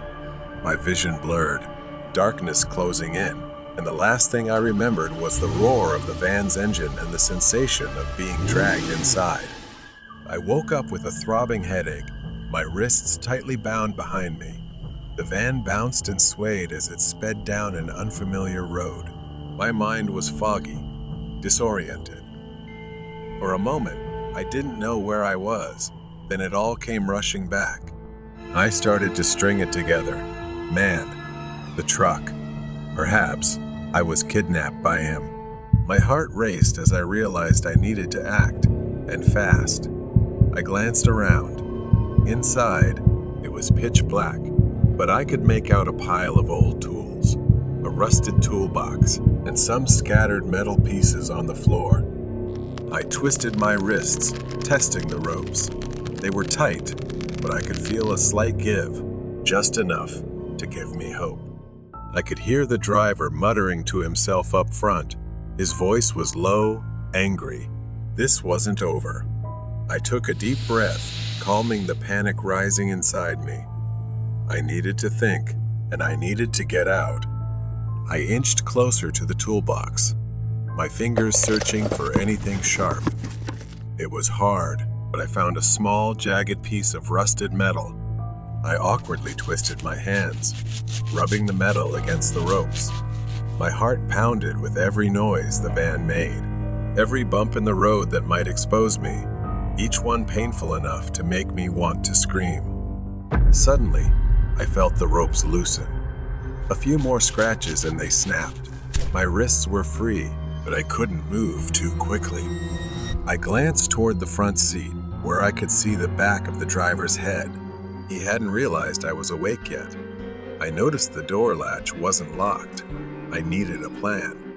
The van slowed as it made a sharp turn onto a dirt road. This was the moment I'd been waiting for. Taking a deep breath, I yanked the back door open and jumped into the night. I hit the ground hard, pain shooting through my body as I tumbled over dirt and gravel. For a second, I thought I wouldn't be able to move, but adrenaline surged through me. I staggered to my feet, running into the thick darkness of the trees. Behind me, the van screeched to a stop. I heard the man shouting, his footsteps pounding as he chased after me, but I didn't look back. I just kept running, my heart hammering in my chest. The trees, the branches, scratched at my skin as I tore through the dense underbrush. My mind was foggy, teetering between fear and survival. I could hear the man crashing through the forest behind me, his breath heavy and furious. I couldn't let him catch me again. Ahead, I spotted a clearing and the faint glow of lights through the trees. A road. If I could get there fast, I'd be safe. I burst out of the woods and onto the road, waving my arms frantically as a car approached. The headlights blinded me, but I didn't care. I needed help. I ran into the middle of the road, screaming for them to stop. The car screeched to a halt, and I collapsed against the hood, gasping for breath. The driver jumped out, shouting something, but I was too exhausted to answer. All I could do was whisper, "Help me." The driver pulled out his phone, calling the police. I glanced back at the man. He stood at the edge of the woods, staring at me with cold, furious eyes. But he didn't come any closer. He knew it was over. The flashing lights of police cars lit up the dark road. Officers surrounded the van. The man already in handcuffs not far away. His face was cold, blank, disturbingly empty. I sat on the curb, still trembling, wrapped in a blanket the police had given me. The world felt strange, like a nightmare I couldn't wake from. But I was grateful, lucky to be alive. I was free. The police assured me that he'd be locked away, that he wouldn't hurt anyone else. But the thought still lingered in my mind. What if I hadn't escaped? What if I hadn't been fast enough? As the first light of dawn crept over the horizon, I stood by the car, watching the police take the man away. The fear was still there, clinging to the edges of my mind, but I knew I had survived. I had been lucky to survive the night shift. Horror story: The Strange Man with Red Eyes.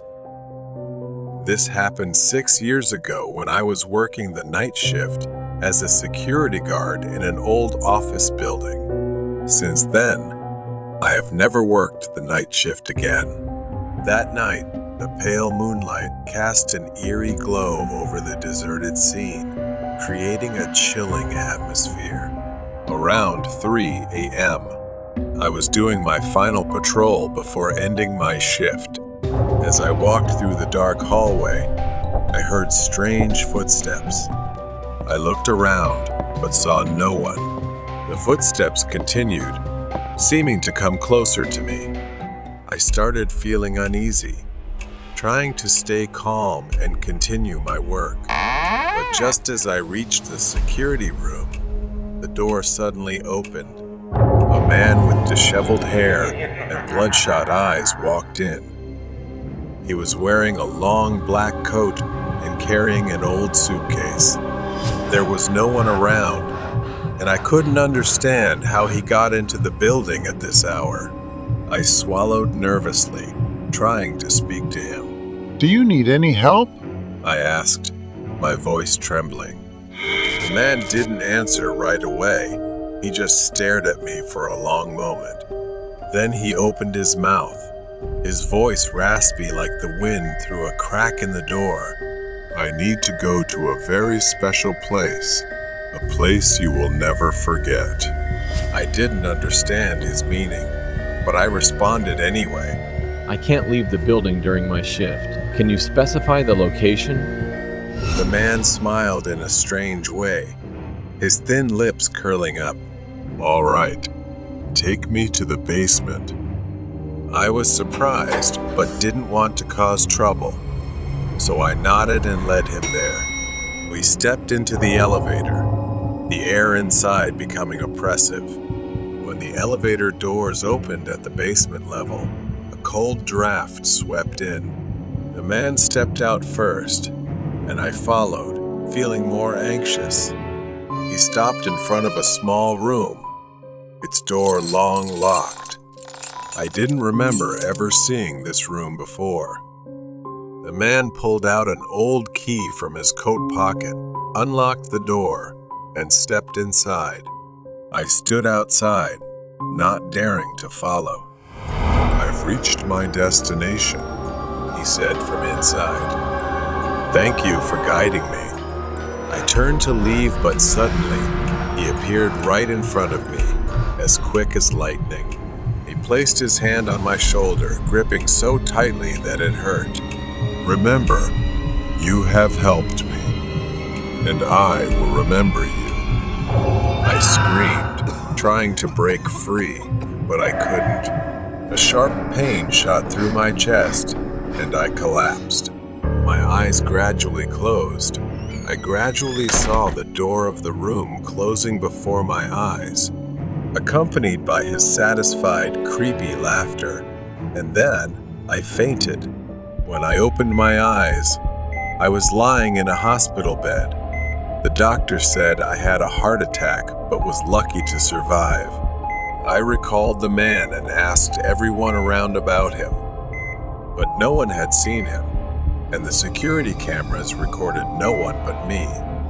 From the video extracted from the camera, it seems that I was talking to myself in front of the hallway door and then collapsed on the floor. It seems that I was taken to the hospital by the neighbors. I was haunted by his final look and his mysterious words. I could never forget that raspy voice. And every time I remember, I feel a chill down my spine. I had once guided a mysterious man, and it had changed my life forever. The Yin and Yang Train. The Midnight Express was a train shrouded in mystery and fear. It was said to appear only once a year on a stormy night, traveling through the remote countryside. Legend had it that those who boarded the train never returned. As a journalist for a local newspaper, I had always been skeptical of such tales, but I couldn't resist the lure of a good story. This year, I decided to investigate.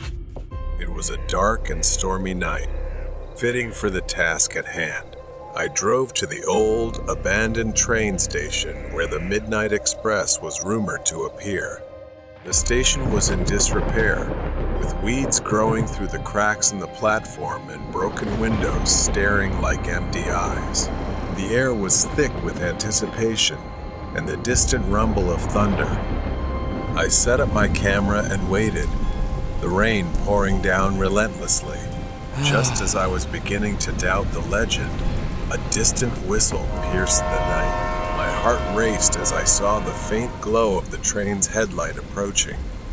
The Midnight Express emerged from the darkness, an old steam engine with an eerie, almost spectral appearance. The train slowed to a halt, its doors creaking open. Despite my fear, I boarded the train, determined to uncover the truth.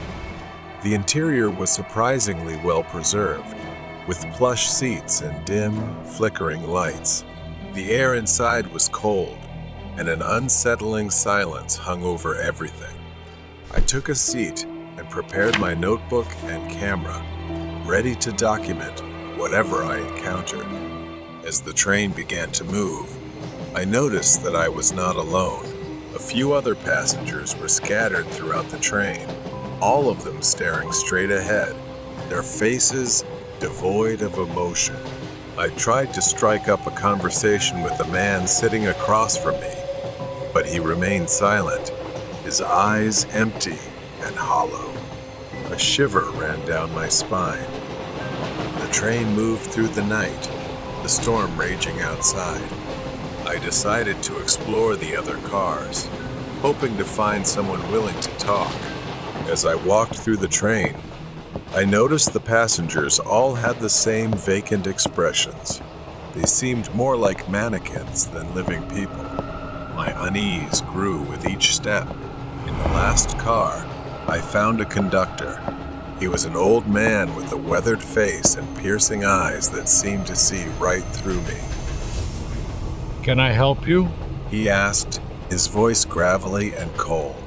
I told him I was a journalist investigating the Midnight Express and asked about the passengers. They are souls trapped between this world and the next. This train is their purgatory, a place where they must confront their past sins before moving on. I felt a chill as I realized the gravity of his words. Why am I here? I asked. The conductor's eyes darkened. You sought the truth, and now you are part of it. You must face your own demons before you can leave. Panic set in as I tried to leave the car, but the door wouldn't budge. The train began to feel like a prison, the walls closing in on me. I ran back to my seat, hoping to find some way out. The passengers' faces seemed to contort into grotesque masks, their eyes following my every move. Desperate, I looked out the window, but the landscape had changed. Instead of the familiar countryside, I saw scenes from my own life, moments of regret, guilt, and pain. The train was forcing me to confront my own past. As the storm outside intensified, so did my memories.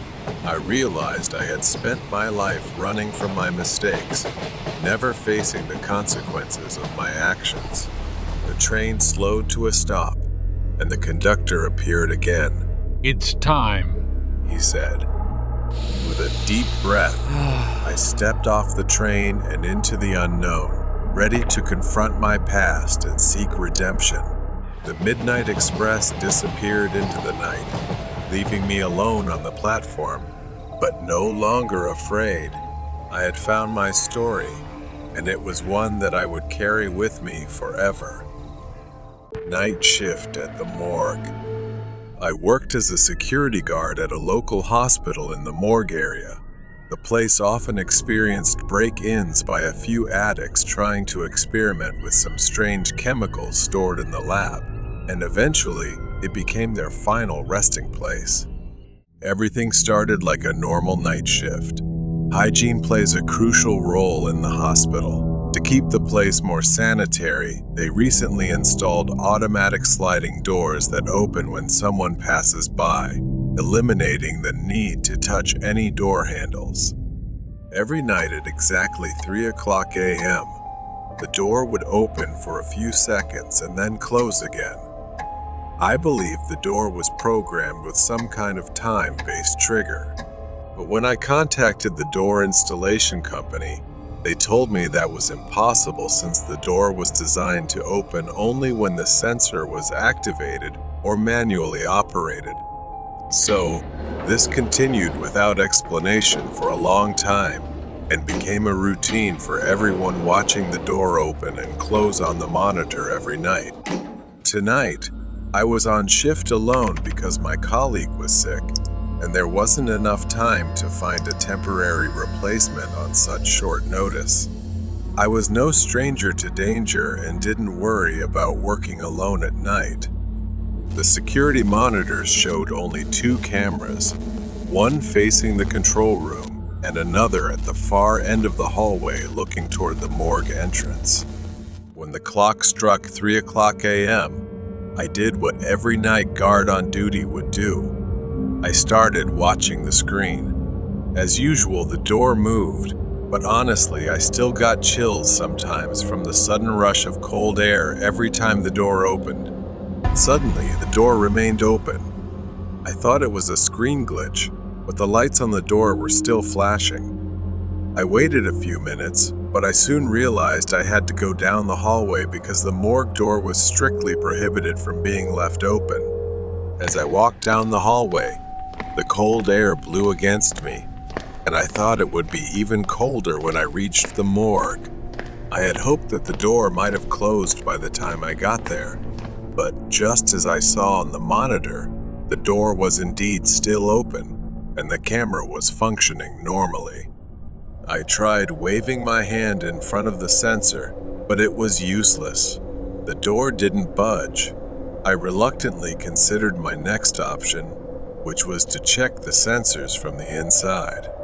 As I turned around to look down the hallway, the door finally closed. I felt my hair stand on end as a strange quietness settled in a sensation like someone was standing right behind me. Out of curiosity, I went back to the monitor. I decided to rewind the security footage to the moment I approached the door to see if I could spot anything unusual. And what I saw was something I shouldn't have witnessed. There was a girl standing in front of the door behind me. I couldn't clearly see her face because of her long black hair and the white dress she was wearing. She just stood there smiling, staring at me with one eye. To this day, I still can't explain it, as I had just been there and hadn't seen anyone. It wasn't until I checked the other camera that faced the entrance to the control room that I truly shuddered, and I still have nightmares about it to this day. Due to a mysterious power surge, most of the data on the drive was completely corrupted. I stared at the blank screen, my mind reeling. The events of that night played over and over in my head, and I couldn't shake the feeling that something was still in the room, watching from the shadows. Every night, as I try to sleep, when the clock strikes 3:00 a.m., I can still feel the chill in the air, the weight of invisible eyes on my back, and the quiet whisper of the girl who was there. Trained to hell. Rai, he had once been a professional thief. No matter where he was, he could carry out his actions smoothly. That day, the location was the subway, and it was also where he would pay a heavy price for his sins. While fleeing from pursuit, Rai boarded a subway train that looked quite old, carrying the scent of damp concrete, rust, and something faintly metallic, almost like the smell of blood. The subway car was nearly empty, except for a few scattered passengers in various cars. Most of them seemed lost in their own worlds. One was dozing off, another absorbed in their phone. But then, at the far end of the car, there was an older man who looked quite terrifying. He wore a long, dark coat, his face obscured by shadows, but his eyes were cold and piercing, chillingly sharp. Rai tried to shake off the discomfort, shifting in his seat, looking elsewhere. But the feeling of always being watched made him very alert. The subway suddenly jolted, the lights flickering more violently before dimming to a weak, pale yellow. The train began to slow down, the sound of the brakes screeching like a high-pitched wail echoing through the thief's skull. He glanced around, noticing that the other passengers had disappeared, leaving only him and the mysterious man at the end of the car. He tried to stand up, move toward the exit, but his legs were stiff. The man in the dark coat began to stand up, moving toward him with slow, deliberate steps, his eyes never leaving the thief. The subway train came to a complete stop. The doors remained closed. The thief was trapped. The man approached the thief, raising one hand with fingers unusually long and thin, and waved it slowly in front of the thief's face.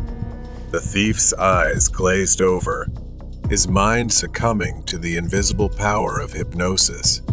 His body went limp, collapsing into the seat as he was pulled into a vision, deeper and deeper, until the subway car completely vanished. Rai found himself standing in a nightmarish version of a subway station. The walls were cracked and oozing a thick black substance, the lights flickering. The tracks were covered in a dense, glowing red fog that seemed to rise from the very depths of the earth, and the air was thick with the stench of decay.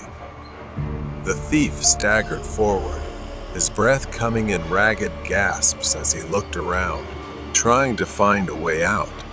But the exits were blocked, sealed shut by heavy iron gates covered in chains and padlocks that had mysteriously appeared.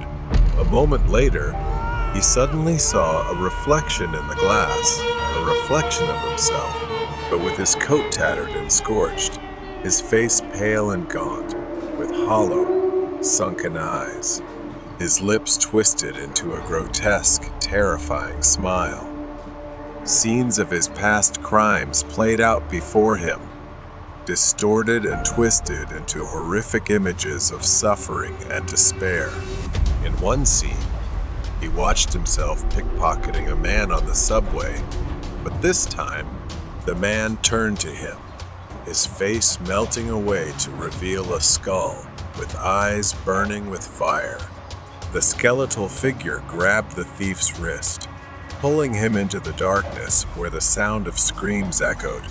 Next, another vision unfolded. Rai broke into an apartment, and suddenly, the floor beneath him collapsed. He fell into a pit filled with writhing hands, clawing at his flesh as they dragged him down, as if pulling him into hell. The images kept coming, each more horrifying than the last. Each vision was a punishment for the sins he had committed. He saw himself as one of the damned, trapped forever on this hellish train, riding the tracks of torment for all eternity. Inside the train, the thief was surrounded by the ghosts of his past victims. Their eyes burned with the fire of hatred. In his own eyes, the furnace roared with life, the flames growing hotter until they consumed everything. The thief was left in total darkness. The thief snapped back to reality, gasping for breath, his body drenched in sweat. He was back in the subway car. The man in the dark coat was gone, leaving only the sound of the train clattering on the tracks. Shaking, the thief staggered to his feet and exited the train. As he stepped onto the platform, he glanced back at the subway car. The train pulled away, the sound of its departure echoing through the empty station. The thief stood alone, the weight of his sins pressing down on him. Now he knew that there was no escaping the consequences, the punishment for his actions. Since that day, he has lived in darkness, plagued by agonizing headaches that feel like torture. He must live in fear, haunted by what he had seen and experienced. Perhaps this is just one of the punishments he has to endure. The freak in the morgue. The coldest place in the hospital is likely the morgue. Stainless steel drawers holding the dead stretch out like a cold, metallic labyrinth. The air is thick with the scent of antiseptic. I am a forensic pathologist. Today, I'm on shift, preparing my tools for my work. Tonight, I noticed something strange. Foreign objects have appeared during autopsies before, like a rusted coin or a few plastic beads. This isn't the first time something unusual has shown up during an examination. I stepped into the storage room, searching for some necessary items, but a few tools were missing. My eyes were drawn to a drawer slightly ajar. I pulled it open to find an empty space, feeling like something was missing, but I couldn't immediately identify what. A strange feeling washed over me, and I couldn't quite grasp what was happening. I hurried out, moving quickly down the dark hallway. I saw something move in the shadows. A hunched figure, resembling a man, dressed wildly with disheveled hair, was obsessively examining some medical equipment laid out before him.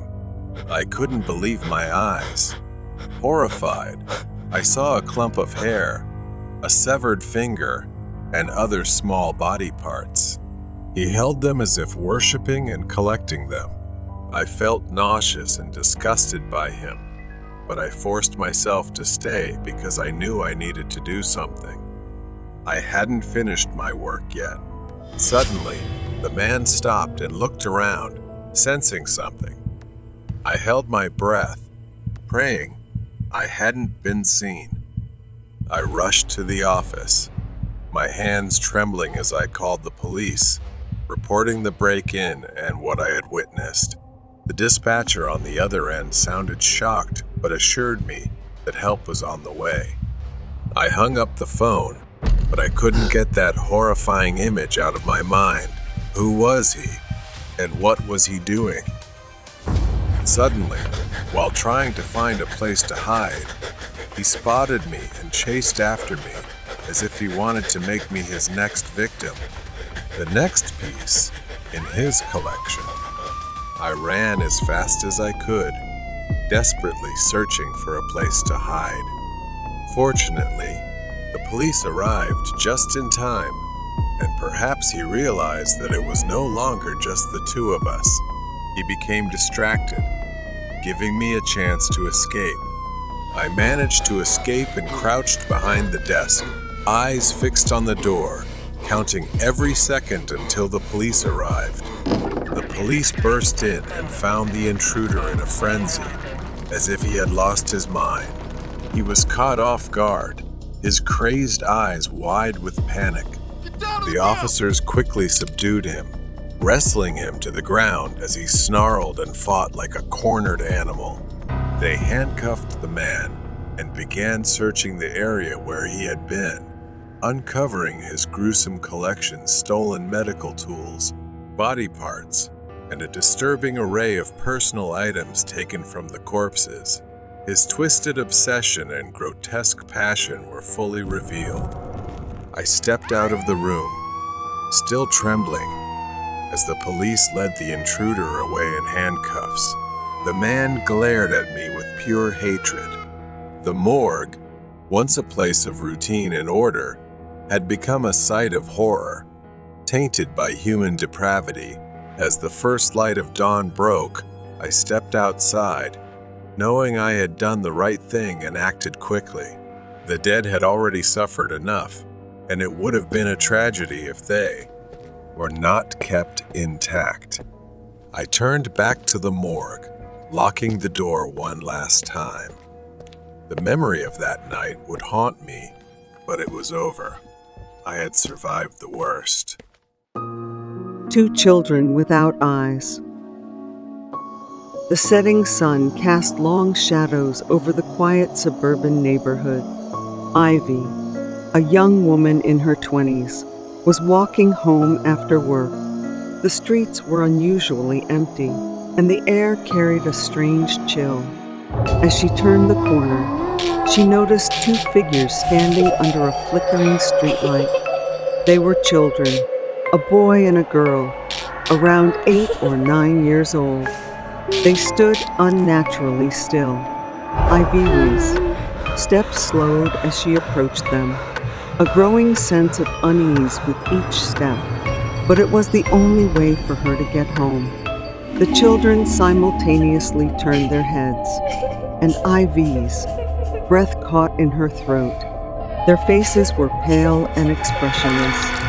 But what struck her most were their eyes, or rather, the absence of them. These children had smooth, empty voids where their eyes should have been. The eye sockets were dark and hollow, an abyss that seemed to pull at her very soul. Ivy's heart pounded as she stopped a few steps away from them. The boy and girl began to move, their movements unnaturally stiff. They stepped towards her, their empty sockets somehow feeling like they were staring menacingly. Ivy wanted to run, but her legs felt rooted to the spot, paralyzed by fear. The children reached out, their hands pale and cold. They lightly touched her, sending a chill through her body. As their fingers met her skin, images flooded Ivy's mind. She saw dark hallways, old, decaying houses, and a profound sense of sadness and fear. The disjointed images, like mismatched puzzle pieces, kept flashing through her mind. Suddenly, the children let go, and the images stopped. Ivy stumbled back, gasping for air. The boy and girl stood there, silent and still. The flickering streetlight cast eerie shadows on their faces, making their hollow sockets appear even darker. Ivy ran, her heart pounding. She didn't stop until she reached her home. Slamming the door shut, she leaned against it, trying to calm her frantic breathing. The encounter had left her shaken, and the images from those children still lingered in her mind. That night, she couldn't sleep. Every time she closed her eyes, she saw the eyeless children and the haunting images they had shown her. She knew she had to find out who they were and what had happened to them. The next day, Ivy returned to the spot where she had seen the children, but they were gone. She began asking around the neighborhood, describing the children to anyone who would listen. Most people shook their heads, saying they had never seen or heard of such children. But an old man at the local library seemed to know something. His eyes widened in recognition when she described them. He told her about a tragic accident that had happened many years ago. 2 children had died in a fire at an old house that once stood on the very street where Ivy now lived. Their bodies had been found, but their eyes had mysteriously gone missing. The house had been abandoned and eventually demolished, but it was said that the children's spirits still haunted the area. Ivy felt a chill run down her spine as the old man spoke. She realized that the images she saw were the children's memories, their plea for help. Determined to soothe their spirits, she decided to search for the remnants of the old house. It took many days of searching, but she finally found it. It was a patch of overgrown grass, hidden behind a row of new houses. As she stood there, she felt a presence around her. The air grew colder, and she knew the children were near. Ivy knelt down and began to dig. She uncovered charred pieces of wood, the remains of the old house, and then she found a small, scorched box. Inside were 2 porcelain dolls, their eyes missing. Ivy's heart ached as she realized these were the children's cherished toys. With trembling hands, she placed the dolls back in the box and whispered a prayer for the children's souls. The air around her seemed to lighten, and she felt a gentle breeze brush her face, as if in thanks. Relieved, she knew she had done the right thing. The eyeless children were no longer bound to their tragic past, and perhaps she had helped them find their way to the afterlife. The Graveyard Shift. 15 years. That's how long I've been working the night shift at this cemetery, a place filled only with darkness and heavy silence. My shift starts at 11 p.m.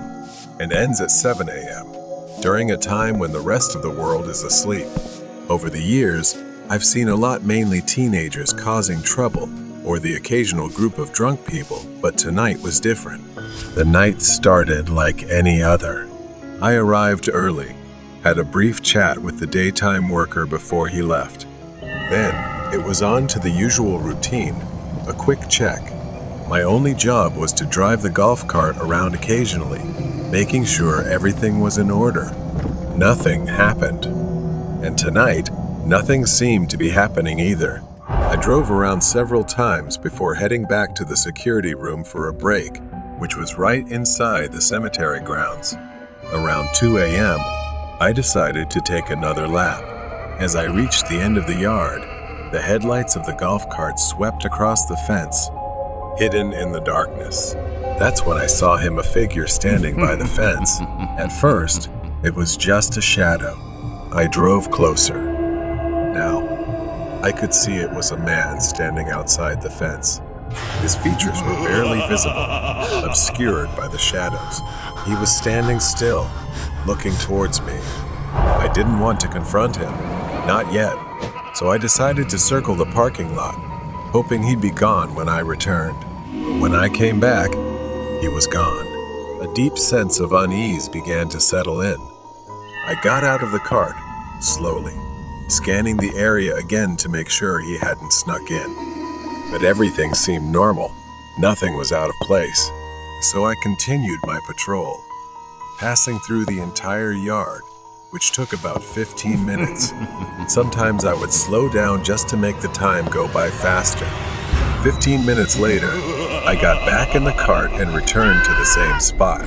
He was there again, but this time, he was inside the cemetery, standing on the gravel path. My heart raced as I drove closer, the gravel crunching under the tires. He didn't move, didn't react, just stood there, unnervingly still. I got out of the golf cart and started walking toward him. He looked like a man in his 40s, his clothes dirty and old. I stopped a few meters away from him and told him he wasn't allowed in here and that he should leave soon. I spoke, but he didn't respond or even turn his head to look at me. I reached out, intending to gently tap his shoulder, but the moment my hand touched him, he spun around to face me, his eyes filled with anger, and for a moment, I thought he might attack me. But instead, he turned and started walking, heading straight for the fence. I stood frozen, watching as he effortlessly walked through the fence and vanished into the darkness on the other side. Trembling, I got back in the golf cart and drove straight to the security office. I needed to calm down, to think. Once inside, I locked the door and tried to steady myself, trying to stay calm. Minutes passed, though it felt like hours, and then there was a loud knock at the door. I jumped, my heart racing. Another knock followed, this time more forceful. Panic set in. I had nowhere to go. My mind raced as I grabbed the landline and dialed 911. I explained what was happening, my eyes fixed on the door. The knocking continued, relentless, until it suddenly stopped. The next day, I sat with my manager as we reviewed the CCTV footage. The grainy black and white video played on a small screen, showing the man I had seen the night before. What I saw was horrifying. Just minutes after I entered, the man I had seen in the yard walked to the door. He stood there, motionless, for almost 15 minutes before he began pounding on the door. In his hand, he held something, but the footage wasn't clear enough to tell what it was. It looked like a metal rod or pipe. He was never identified, and I haven't seen him again since that night, but the memory of that night still lingers with me. Every time I drive past the cemetery, I find myself glancing over my shoulder, hoping he never appears again. Scary night at the toy store. The night sky was heavy, and the large parking lot outside a quiet toy store was dimly lit by a few sparse streetlights. The store was about to close, and Sana, a woman in her 30s, walked toward the entrance. She held a list tightly in her hand. Her daughter's 6th birthday was coming up soon. Inside, the store was nearly empty. Sana walked past shelves filled with toys. She felt excited as she picked up stuffed animals and birthday decorations. As she walked, she had the unsettling feeling that someone was watching her. She glanced over and saw a man at the end of the aisle. He wore a long black coat and had a hat pulled low over his face. He just stood there, staring at her. Sana immediately looked away, pretending not to notice, but she could feel his eyes burning into her. She grabbed the last item on her list and moved to a different aisle, hoping to shake the strange and uneasy feeling. For the next 15 minutes, she tried to continue shopping, moving through different parts of the store. She hurried through checkout, her nerves on edge. After paying, she headed for the exit. The parking lot was almost empty, except for her car and a suspicious gray SUV parked nearby. The vast emptiness made the SUV's proximity unsettling. As she neared her car, Sana's heart raced when she heard a car door open from the other side of the SUV. The man in the black coat emerged from around the SUV. It was the same man from the store. Her fear began to rise as she recognized him. She thought she needed to hide for a while. Sana hurried inside, her breath quickening. The store was nearly empty now, and the isolation was overwhelming. She moved through the aisles, trying to lose the man in the maze of shelves. Every few minutes, she glanced over her shoulder. The man was there, trailing her through the store. He kept his distance but never let her out of his sight. Her hands trembled as she pulled out her phone. She quickly dialed her husband, and when he answered, she whispered urgently into the phone. He promised he would be there in less than 10 minutes. The minutes felt like hours as she moved around the store, pretending to browse but always keeping an eye on the man. At one point, he seemed to lose interest and walked toward the exit, but as Sana neared the checkout counter, he lined up right behind her. The air felt stifling. She quickly moved through rows of stuffed animals and dolls, praying that the man wouldn't see her anymore. She crouched behind a shelf, pressing her back against it. She looked around, but didn't see him anywhere. For a moment, she dared to hope that he had really left. But then, the soft sound of footsteps on the floor shattered her illusion of safety. He rounded the corner, his figure looming larger as he got closer. Sana's back pressed against the shelf, and a row of dolls wobbled. She flinched in fear as one of them fell to the ground with a soft thud. The man stopped just a few feet away. She glanced, her eyes alert, watching his every move. This close, she could make out more details. His gloved hands, the lower part of his face visible beneath the brim of his hat. A faint, crooked smile tugged at the corner of his mouth. He took another step toward her. He reached into his coat, and for a moment, Sana's heart stopped. Was he pulling out a weapon? What was he about to do? Suddenly, headlights swept across the parking lot as a car pulled in. Sana's husband had arrived, and his car stopped right in front of the toy store. The man glanced toward the lights, his expression stiffening, growing cautious. He stepped back into the shadows as Sana's husband drew closer. Sana saw her husband get out of the car. He walked toward the store, his eyes scanning the parking lot for her. She seized the moment and ran past the man, her heart pounding as she sprinted toward the store entrance. She didn't look back, but she could feel his eyes burning into her as she escaped. Sana rushed through the front door of the store, running toward her husband. Her face was pale, and her hands were trembling, but she was safe. She collapsed into his arms, her breath coming in gasps as the fear that had overwhelmed her began to fade. Her husband looked past her, scanning the store for the man, but the parking lot had returned to its eerie calm. The man in the black coat had disappeared, melting into the shadows. Her husband gripped the steering wheel, ready to drive them home, but Sana couldn't shake the feeling that this wasn't over. Later that night, Sana's phone rang. It was a call from the local police station. The man had been caught. They wanted her to come in and give a statement. The man had been arrested just hours after leaving the parking lot. A patrol car had spotted his SUV parked suspiciously in another lot near a shopping mall. When the police approached him casually, he resisted arrest, acting erratically. Sana listened intently as the detective began revealing disturbing details that had come to light after his arrest.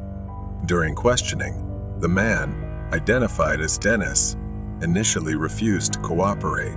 He claimed he was just shopping late and looking for lost car keys, but his story quickly unraveled. The police found disturbing evidence inside his SUV, items that made Sana's skin crawl. First, there was a knife, wrapped in cloth and hidden under the passenger seat. It wasn't an ordinary knife. The blade was worn, and the handle was smooth from years of use. Next to it was a set of duct tape, rope, and zip ties, all stashed in a small canvas bag. Dennis had likely planned something far worse than just following her. The real horror came when they found the photos. Many were of women, all taken from a distance, some in grocery stores, others as they left malls, a few while walking their dogs. And then Sana's breath caught in her throat. Scattered among the pictures were photos of her, some from the toy store that night, and many others taken before. They were taken when she dropped her daughter off at school, when she went grocery shopping, and even when she left her apartment.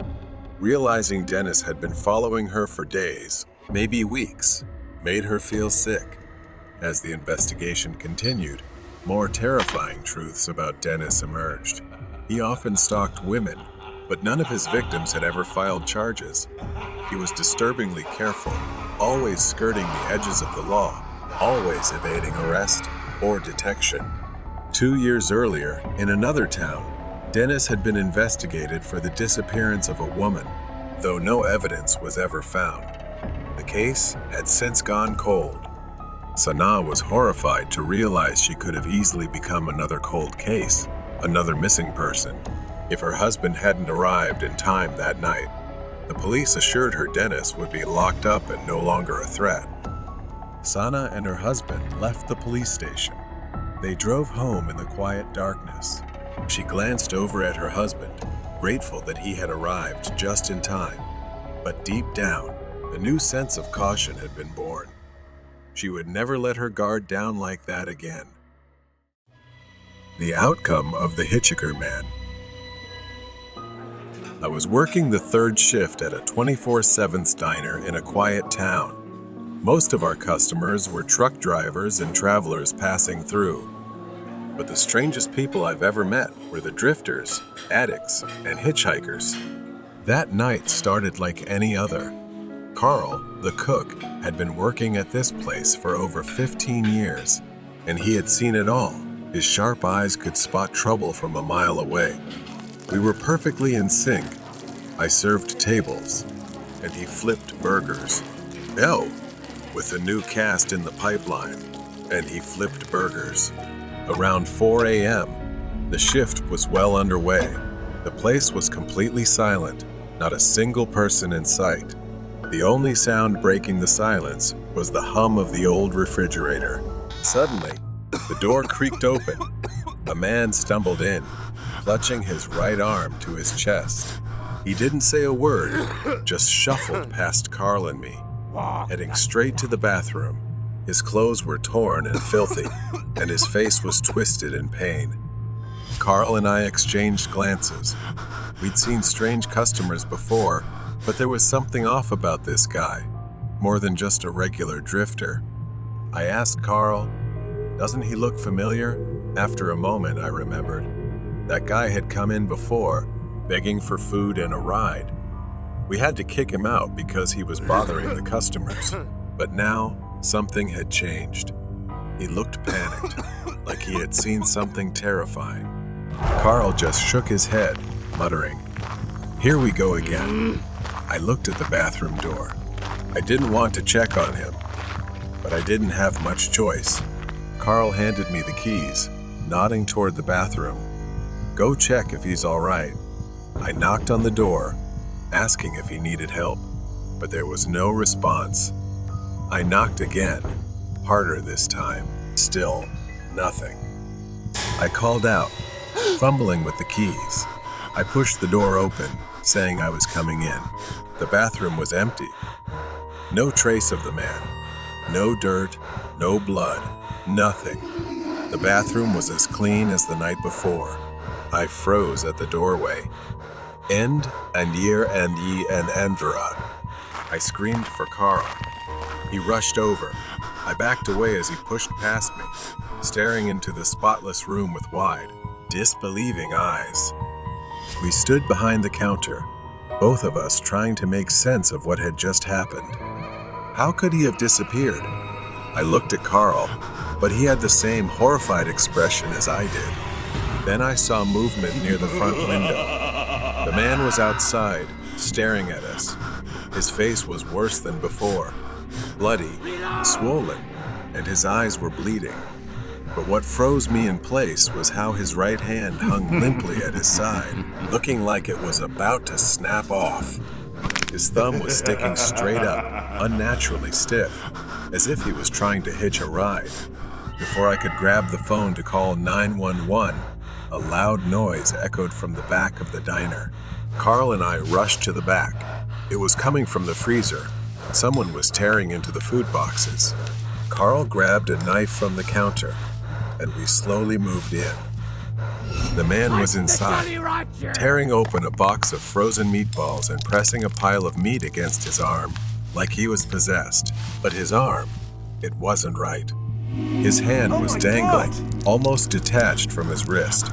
For a moment, everything went still.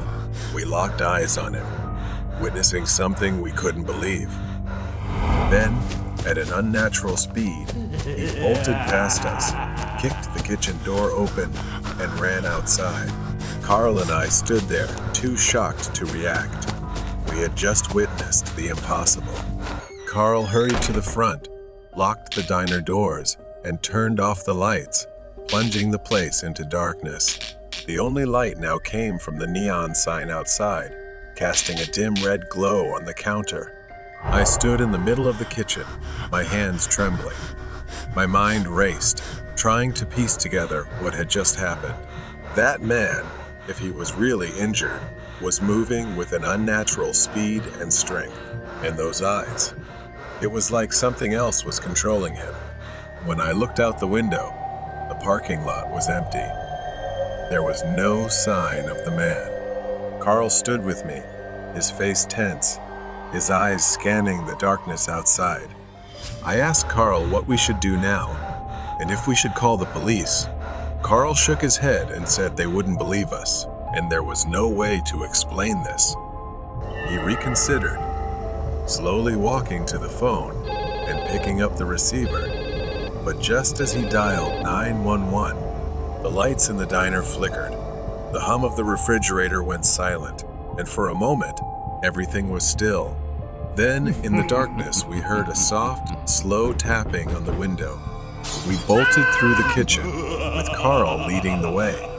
I glanced back just in time to see the glass shatter, and the man crawling through the window like a wild animal. Carl pushed open the back door, and we stumbled out into the alley behind the diner. Carl panted, glancing around. We need to get to the car. We sprinted down the alley, the man's footsteps echoing behind us. He was faster than I expected, his heavy breathing growing louder as he closed in on us. I could hear his raspy voice muttering something, words I couldn't quite make out. Carl reached the car, fumbling with the keys, urging me to get in quickly as the doors unlocked. I yanked the door open and jumped inside just as Carl started the engine. The headlights flicked on, illuminating the man standing at the end of the alley. Now he was covered in blood, his smile wider as he slowly raised his thumb again, rigid and grotesque, like a hitchhiker's signal. Tires screeched as Carl slammed on the gas, and the truck sped out of the alley and onto the road. I glanced into the rear-view mirror, my heart still racing. The man stood motionless at the edge of the diner, watching us disappear into the night. We didn't speak for the first few miles, both of us too stunned to process what had just happened. We drove in silence for the next hour, trying to put as much distance as possible between us and that place, but I couldn't shake the feeling that it wasn't over. I eventually called the police to report the incident. To my surprise, they told us to head toward a location near the diner. They confirmed that a man matching that description had been reported. A man had been killed in a hit and run accident near the ramp. not far from the diner. As I got closer, I saw it. It was the same man. His body lay by the roadside, his clothes covered in dirt. But the eeriest part was his right hand, still holding that thumb up, just like before. According to the report, the man had survived the initial accident earlier that night and had been able to walk. His desperate search for help led him to our diner before he collapsed on the road. But there was more to the story. It turned out that this man had been involved in a series of violent incidents years earlier, hitchhiking across states and attacking those who picked him up. The police pieced together his history, a fugitive, infamous for attacking victims and vanishing into the night. The accident had broken his body, but it didn't kill him immediately. He had stumbled into the diner, seeking refuge, only to return to the streets, where he was eventually found dead. The police said he had been trying to use his injury to manipulate others. We were lucky to have escaped him. As I stood in the parking lot, staring at the diner, everything started to make sense. The man wasn't a ghost. He was real. Maybe he had finally paid the price in the same way he had hurt others on the road. That was where his twisted journey had come to an end. Nightmare Neighbor. The old, tall apartment building stood under the dim glow of the streetlights. It was late, and most of the windows were dark. Rena stood outside the building, staring up at the second floor where her apartment was. She had lived here for a few months, and the place had always been quiet. Until Arthur moved in next door. Rena's apartment was at the end of the hallway on the second floor, and the trip to take out the trash usually took only a few minutes. But tonight, she felt eyes on her. As she was about to turn the corner at the end of the hall, there he was. Arthur was standing by his door, as if waiting for her. He always found a reason to talk and stand too close to her. She kept her head down, mumbled a quick greeting, and brushed past him toward the stairs. This time, he said nothing. A chill ran down Rena's spine. Something was different tonight, something that made her more uneasy than before. Rena stepped into her apartment and quickly shut the door. She took a moment to calm herself, telling herself she was overreacting.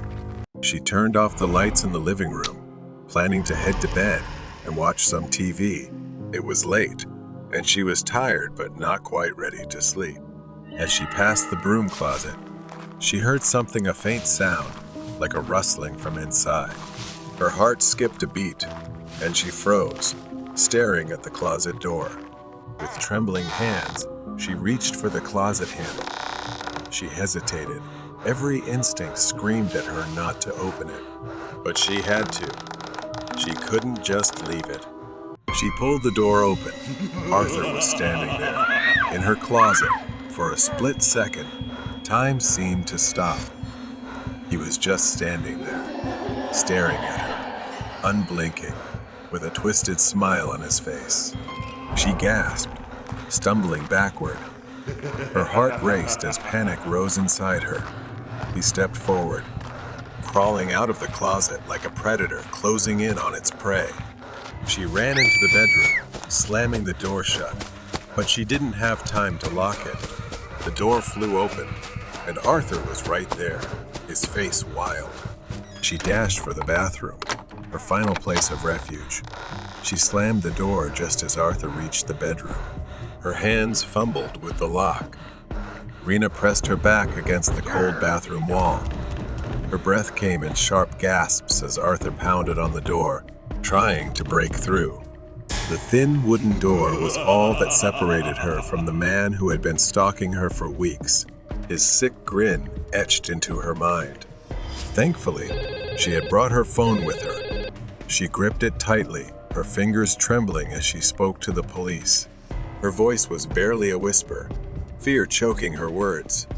Arthur slammed the door again, the wood splintering under the force. Rena knew it wouldn't hold much longer.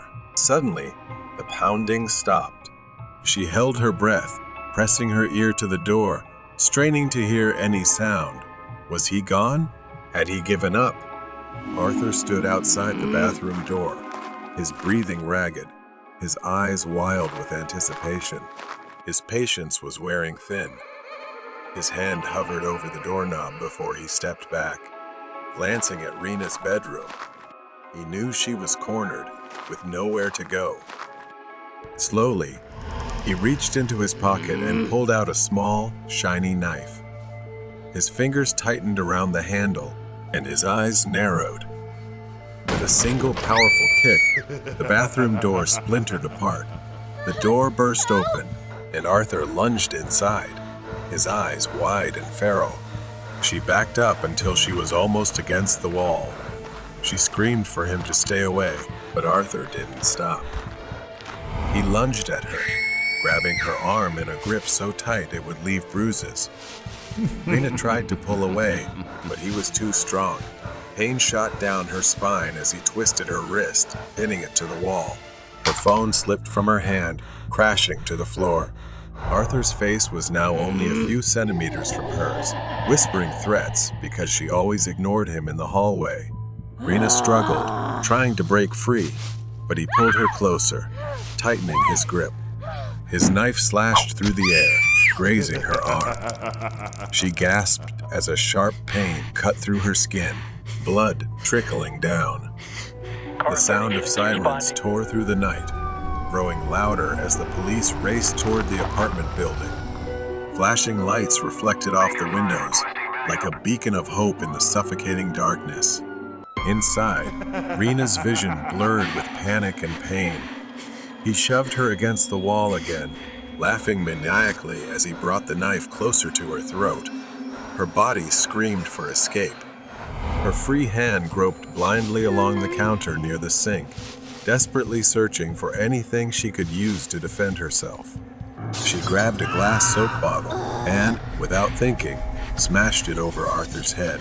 The glass shattered, and he staggered back, momentarily dazed. Arthur staggered. The knife slipped from his hand and fell to the floor. Rena did not wait. She rushed out the door, holding her throbbing arm that was bleeding from the cut he made. She ran out of the bathroom and into the living room, her mind screaming for escape. But Arthur wasn't far behind. Stunned, but enraged, he grabbed the knife again and charged toward her, blood streaming down his face from where the glass had struck him. The police burst through the front door of the apartment complex, racing up the stairs to the second floor. They knew they had to act quickly.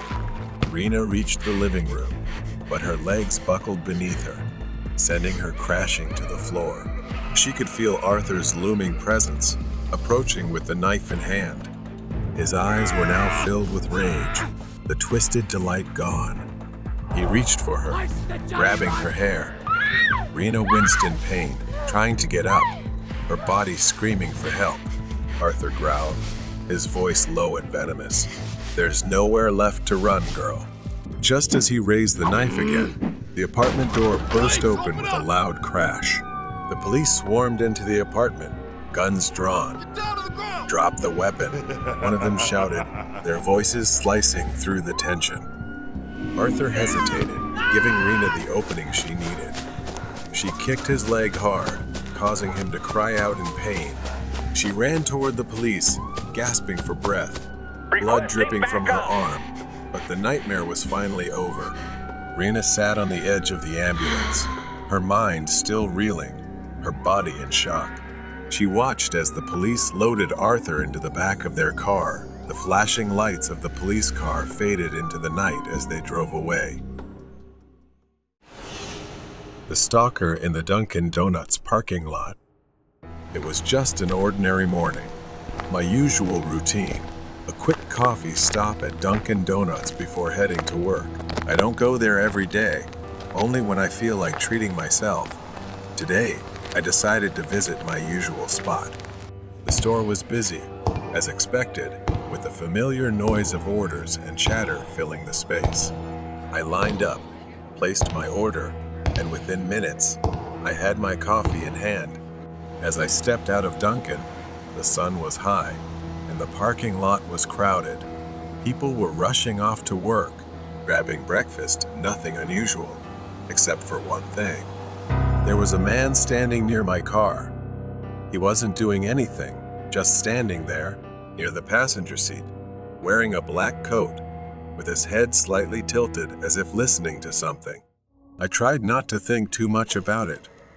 People do weird things sometimes, right? Maybe he was just waiting for someone. I pressed the unlock button on my remote, the faint beep cutting through the quiet, and I headed for the driver's seat. The plan was simple. Get in, start the car, drive off, and forget about it. As soon as I got inside, an uneasy feeling ran down my spine. I put the key in the ignition, and just as I was about to start the car, the passenger door opened. The man got in. For a second, I just stared, frozen in disbelief. He didn't look at me. He didn't say a word. He just sat there, staring out the window. My heart raced. I didn't understand what was happening. I turned to him, my voice shaky. "I think you're in the wrong car." Silence. He didn't even acknowledge me. The tension was palpable. I said it again, louder this time. "You're in the wrong car." Still nothing. He just stared out the window, his expression blank, detached. That's when the fear set in. I told him to get out or I'd call the police. My voice was firmer now, desperate. And then it happened. Without warning, he turned toward me, glaring. His hand shot toward the ignition, and before I could react, he grabbed my keys. For a moment, we struggled.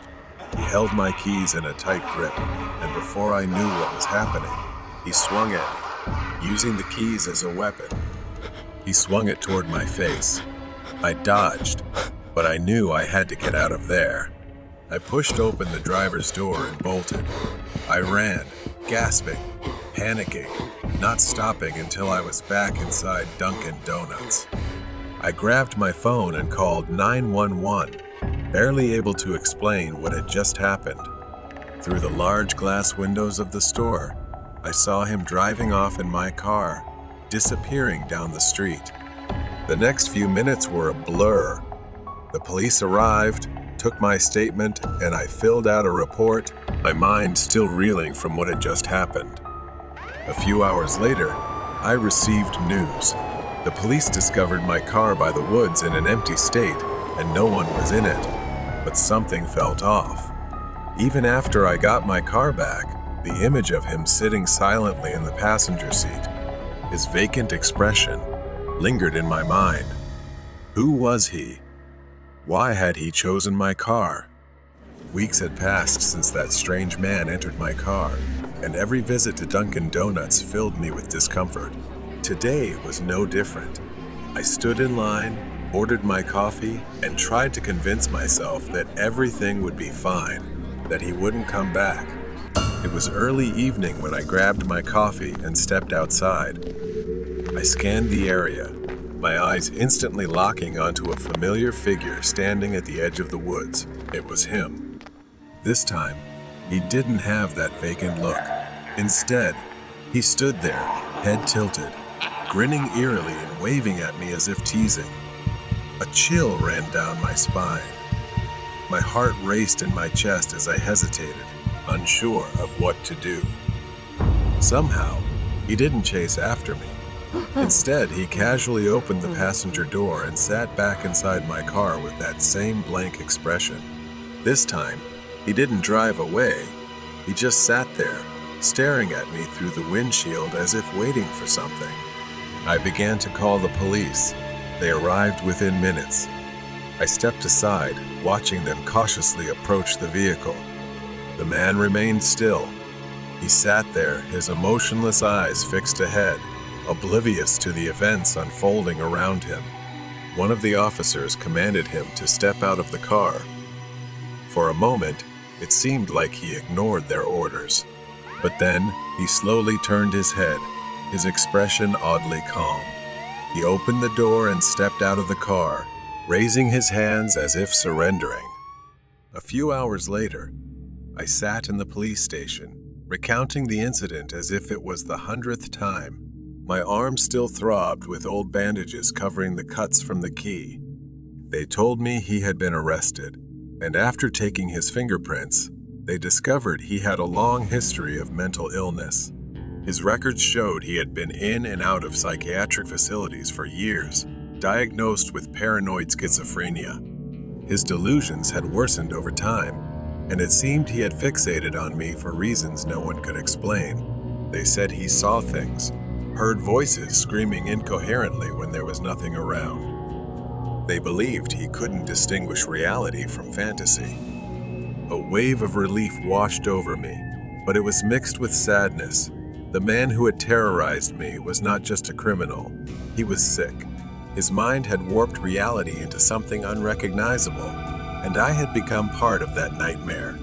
As I left the police station, I couldn't shake the image of him sitting in my car, staring out the window, detached from the world. He had been arrested, and the officers assured me he would be taken back to a mental facility where he could receive the treatment he desperately needed. But the scars he left, both physical and mental, would take much longer to heal.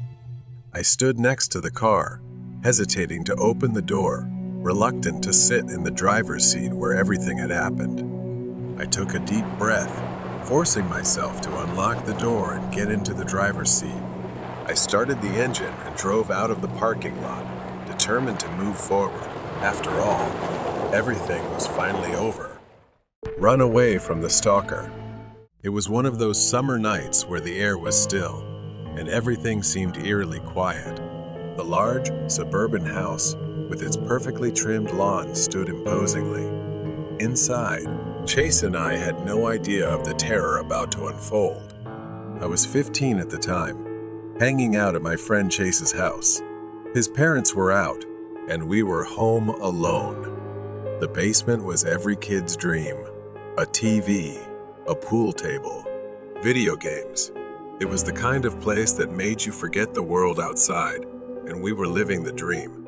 We lounged on a big leather couch, watching a horror movie on TV, munching on chips. Chase had started to doze off. I was struggling with my own unease, the kind of anxiety I often felt when sleeping over at a friend's house. But tonight, it felt different. It was much worse. It must have been past midnight when I heard it, a door creaking open slowly. I glanced over the back of the couch and saw something unsettling. The laundry room door in the basement was wide open. I wanted to believe it was a trick of my mind, maybe just the wind, but I knew better. I quickly shook Chase awake. Chase, wake up. The laundry room door. It opened by itself. Chase, groggy and half asleep, mumbled something about it happening all the time and told me to go back to sleep. He didn't seem panicked, but I couldn't shake the strange feeling crawling down my spine. I insisted that we go close it together. We both got up and cautiously shut the door. Chase flopped back onto the couch, falling asleep within minutes. I tried to relax, but sleep didn't come easily. A while later, I woke up again, but this time, it wasn't a sound that startled me. Standing behind the couch, looking down at us, was a man. I froze. My breath caught in my throat. The man was pale, sickly looking, with sunken eyes and an expression that was deeply unsettling. He stood there, motionless, just staring at us. I screamed, a sound that shattered the stillness of the night. Chase jolted awake, his eyes wide with horror as he saw the man advancing toward us. In our panic, we ran. The basement had 2 exits, one leading upstairs to the front door, the other to a sliding door at the patio. In our terror, we split up. I ran for the patio while Chase bolted up the stairs. Gasping for breath, I quickly called the police, shouting out the address and frantically explaining that someone had broken into the house. But Chase, I couldn't leave him behind. I circled the house, sneaking back in through the same door I had used to escape. My heart pounded as I stepped inside. It was too quiet. The kind of quiet that makes your skin crawl. I knew I had to find Chase. I moved as quietly as I could, climbing the stairs, each step creaking beneath me. The house was massive, and the silence was suffocating. Then I heard it, Chase's voice. His scream, a desperate, terrified scream for help. I bolted up the stairs, my legs trembling. At the top of the stairs, I saw the man, the intruder, wrapping his hands around Chase's neck, choking him, his face twisted in a grotesque expression. Chase's eyes were wide, his face flushed as he struggled to breathe. I grabbed the closest thing I could, a heavy sports trophy from Chase's room. Without thinking, I charged at the man. I swung the trophy with all my strength, smashing it into the back of the intruder's head. The man collapsed to the floor, and Chase fell with him, gasping for air, but alive. We didn't wait. We ran outside, not stopping until we reached Chase's treehouse. There, we hid, waiting for the sound of sirens. Chase was still trembling, rubbing his neck where the man's hands had gripped him just minutes earlier. We sat in silence, too afraid to speak. I looked out through the small window in the treehouse, scanning the yard for any sign of movement. The house looked eerily still, as if nothing had ever happened. Chase whispered, "What do we do now?" I had no answer. All I knew was that I couldn't let him go back inside. Suddenly, a faint rustling came from the direction of the house. I held my breath, straining to listen. At first, it was soft, like footsteps on grass. Then, I saw him, the man. He was slowly walking across the yard, his movements deliberate. His sunken eyes stared straight ahead, almost robotic, as he made his way toward the treehouse. I grabbed Chase's arm, pulling him away from the window. "He's coming." We both backed into the corner of the tiny treehouse, barely breathing. The man's footsteps grew louder. Now I could hear him, crunching on the gravel path leading to the treehouse ladder. The creaking of the ladder made me jump with fear. He was climbing. I could feel the weight of him pressing down on the structure as the treehouse swayed with each step. Chase looked at me, eyes wide with terror. I had to do something. I scanned the cramped space, frantically searching for anything I could use as a weapon. My eyes landed on a rusty toolbox Chase's dad had left there months ago. I grabbed a metal rod nearby, gripping it tightly in my trembling hands. The man's hand appeared at the edge of the treehouse entrance, his fingers curling around the wooden frame. I swung the rod down with all my strength. The man let out a groan of pain, lost his balance, and fell backward off the ladder. He hit the ground hard. I grabbed Chase, and we scrambled down, running as fast as we could toward the house. My mind raced. Where could we go? The man had fallen, but he wasn't dead, and I knew it wouldn't be long before he got up again. Panting, I pulled Chase toward the side of the house, where thick bushes and overgrown trees hid us from view. We crouched down, trying to catch our breath. Suddenly, headlights appeared in the distance, the sound of tires crunching on gravel. It was the police. I whispered to Chase to wave for help. We stood cautiously, peering around the bushes. The man was nowhere to be seen. I signaled to Chase to follow me. We darted toward the driveway as the police car came to a stop. Relief washed over me as two officers stepped out, immediately scanning the area. I shouted, "He's still here!" "He's..." Before I could finish, a man emerged from the shadows, appearing from the side of the house. His movements were slower, more deliberate. Blood dripped from a gash on his head. The officers drew their weapons, ordering him to stop. But he didn't listen. He kept walking toward us, his eyes locked on Chase and me. The man ignored them, continuing his slow, deliberate walk. And then, without warning, he charged at us in a terrifying sprint. A gunshot from the police tore through the night. The man staggered, collapsing to the ground, gasping for breath. A wave of numbness washed over me. It was finally over. That night, as Chase and I sat in the police station, I learned that the man was a drifter, living in abandoned houses across the city. He was mentally unstable, with a history of violent behavior. But the most chilling detail? In his pocket, they found a crumpled old photograph. It was of Chase's house. The man had been watching us for a long time. Chase and I stood outside the police station, waiting for our parents to arrive. The terror of the night still weighed heavily on us. It served as a reminder that real horror doesn't always come from the darkness. Sometimes it's standing right behind you, watching. The cruise ship in room 105. 2 years ago, after days of hard work, I treated myself to a vacation. I had booked my holiday on a cruise ship, and my room was in cabin 105. I was informed that my cabin had bunk beds, so I would have to share the cabin with someone else. It was a bit inconvenient, but I thought it wouldn't be a problem. When I arrived, his belongings were there, a suitcase and a few clothes scattered around, but I didn't see him anywhere. The first thing I noticed when I stepped into the cabin was a musty smell in the air. The room was cold, abnormally cold, and I couldn't shake the feeling that something was off. But I brushed it aside, thinking it was just the sea air coming in through the vents. That night, I fell asleep in the bottom bunk, exhausted from the day's activities. I expected my roommate to return at any moment, but as I drifted off, the cabin remained quiet. At some point after midnight, I was jolted awake by a gentle noise from above. The top bunk creaked as if someone was shifting, and I assumed my roommate had finally returned and gone to bed.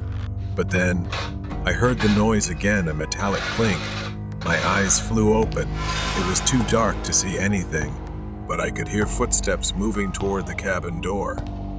A moment later, suddenly the door creaked open slowly, and I heard footsteps running down the hallway. Confused, I sat up, rubbing my eyes. Had my roommate come in and left without saying a word? The door remained ajar, gently swaying as the ship rocked with the waves. I got out of bed, walked over, and closed the door, the cold draft from the hallway sending chills down my spine. I looked up at the top bunk, the curtain drawn. The figure I had heard was gone, but there was something unsettling about the way the curtain hung, almost as if someone or something was still there, hiding behind it. When I woke up the next morning, the ship was gently swaying on the waves, but the cabin was freezing. The window was wide open, and the musty smell was worse than ever. The curtain on the top bunk was still drawn, and my roommate was nowhere to be found. I hadn't heard a single sound or voice from him. I decided to talk to a staff member about the discomfort of the cabin. His name was Nicky. I began explaining the cold, the foul smell, and the strange occurrences from the night. He listened, but as soon as I mentioned cabin 105, his expression changed. He asked me with a pale face if I was in cabin 105. I answered, confused by his reaction, and asked what was wrong. He hesitated for a moment, glancing around as if afraid someone might be eavesdropping. Then, in a low voice, leaning in and whispering, "There's something wrong with that cabin. Every passenger who's ever stayed there has disappeared. They all fell overboard. No one knows why. We're not allowed to talk about it. They say it's cursed." Having said that, he quickly left, leaving me standing there, stunned in shock. That night, I returned to the cabin, trying to suppress my fear. The curtain on the top bunk was still drawn tight, and the air was colder than ever. I couldn't shake the feeling that I wasn't alone, even though I hadn't seen my roommate since I arrived. I decided to pull the curtain back to see for myself. My hands trembled as I reached for the curtain. I slowly pulled it back, hoping to find nothing. And indeed, there was nothing there, just an empty bed. The smell of the sea was now stronger, pungent and overwhelming. I could almost taste the salt on my tongue. Suddenly, the cabin door creaked open, and a cold gust of wind swept in. The room plunged into darkness as the flickering lights finally went out. My heart raced in my chest, and I heard it again. The sound. It was the sound of gentle footsteps again, but this time, they didn't come from the hallway. They came from the top bunk. I turned around just as I heard the creak that seemed to echo throughout the room. My blood ran cold. I could barely make out the shape of something moving beneath the blanket on the top bunk, writhing like a mass, and I could see the blanket suddenly swell oddly as if something was growing underneath it. I stepped back in fear as a pale, dripping hand slid out from beneath the blanket. It wasn't a human hand. It was swollen, grayish, the fingers puffy and twisted. The smell of rotting seaweed filled the air. I screamed, bolting out of the cabin, not stopping until I reached the deck. The cold night air hit me, and I leaned against the railing, trying to catch my breath. But when I looked up, the sight before me left me breathless.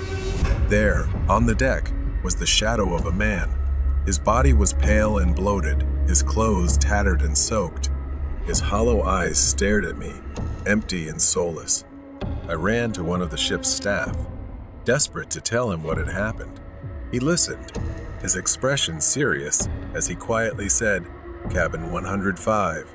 I've heard the stories, but no one has ever seen what you have." He suggested that after his shift, he would come to the room with me to prove there was a reasonable explanation. I didn't want to go back, but I had no choice. The ship was full, and there was nowhere else for me to stay. He and I sat in the cabin, the door locked.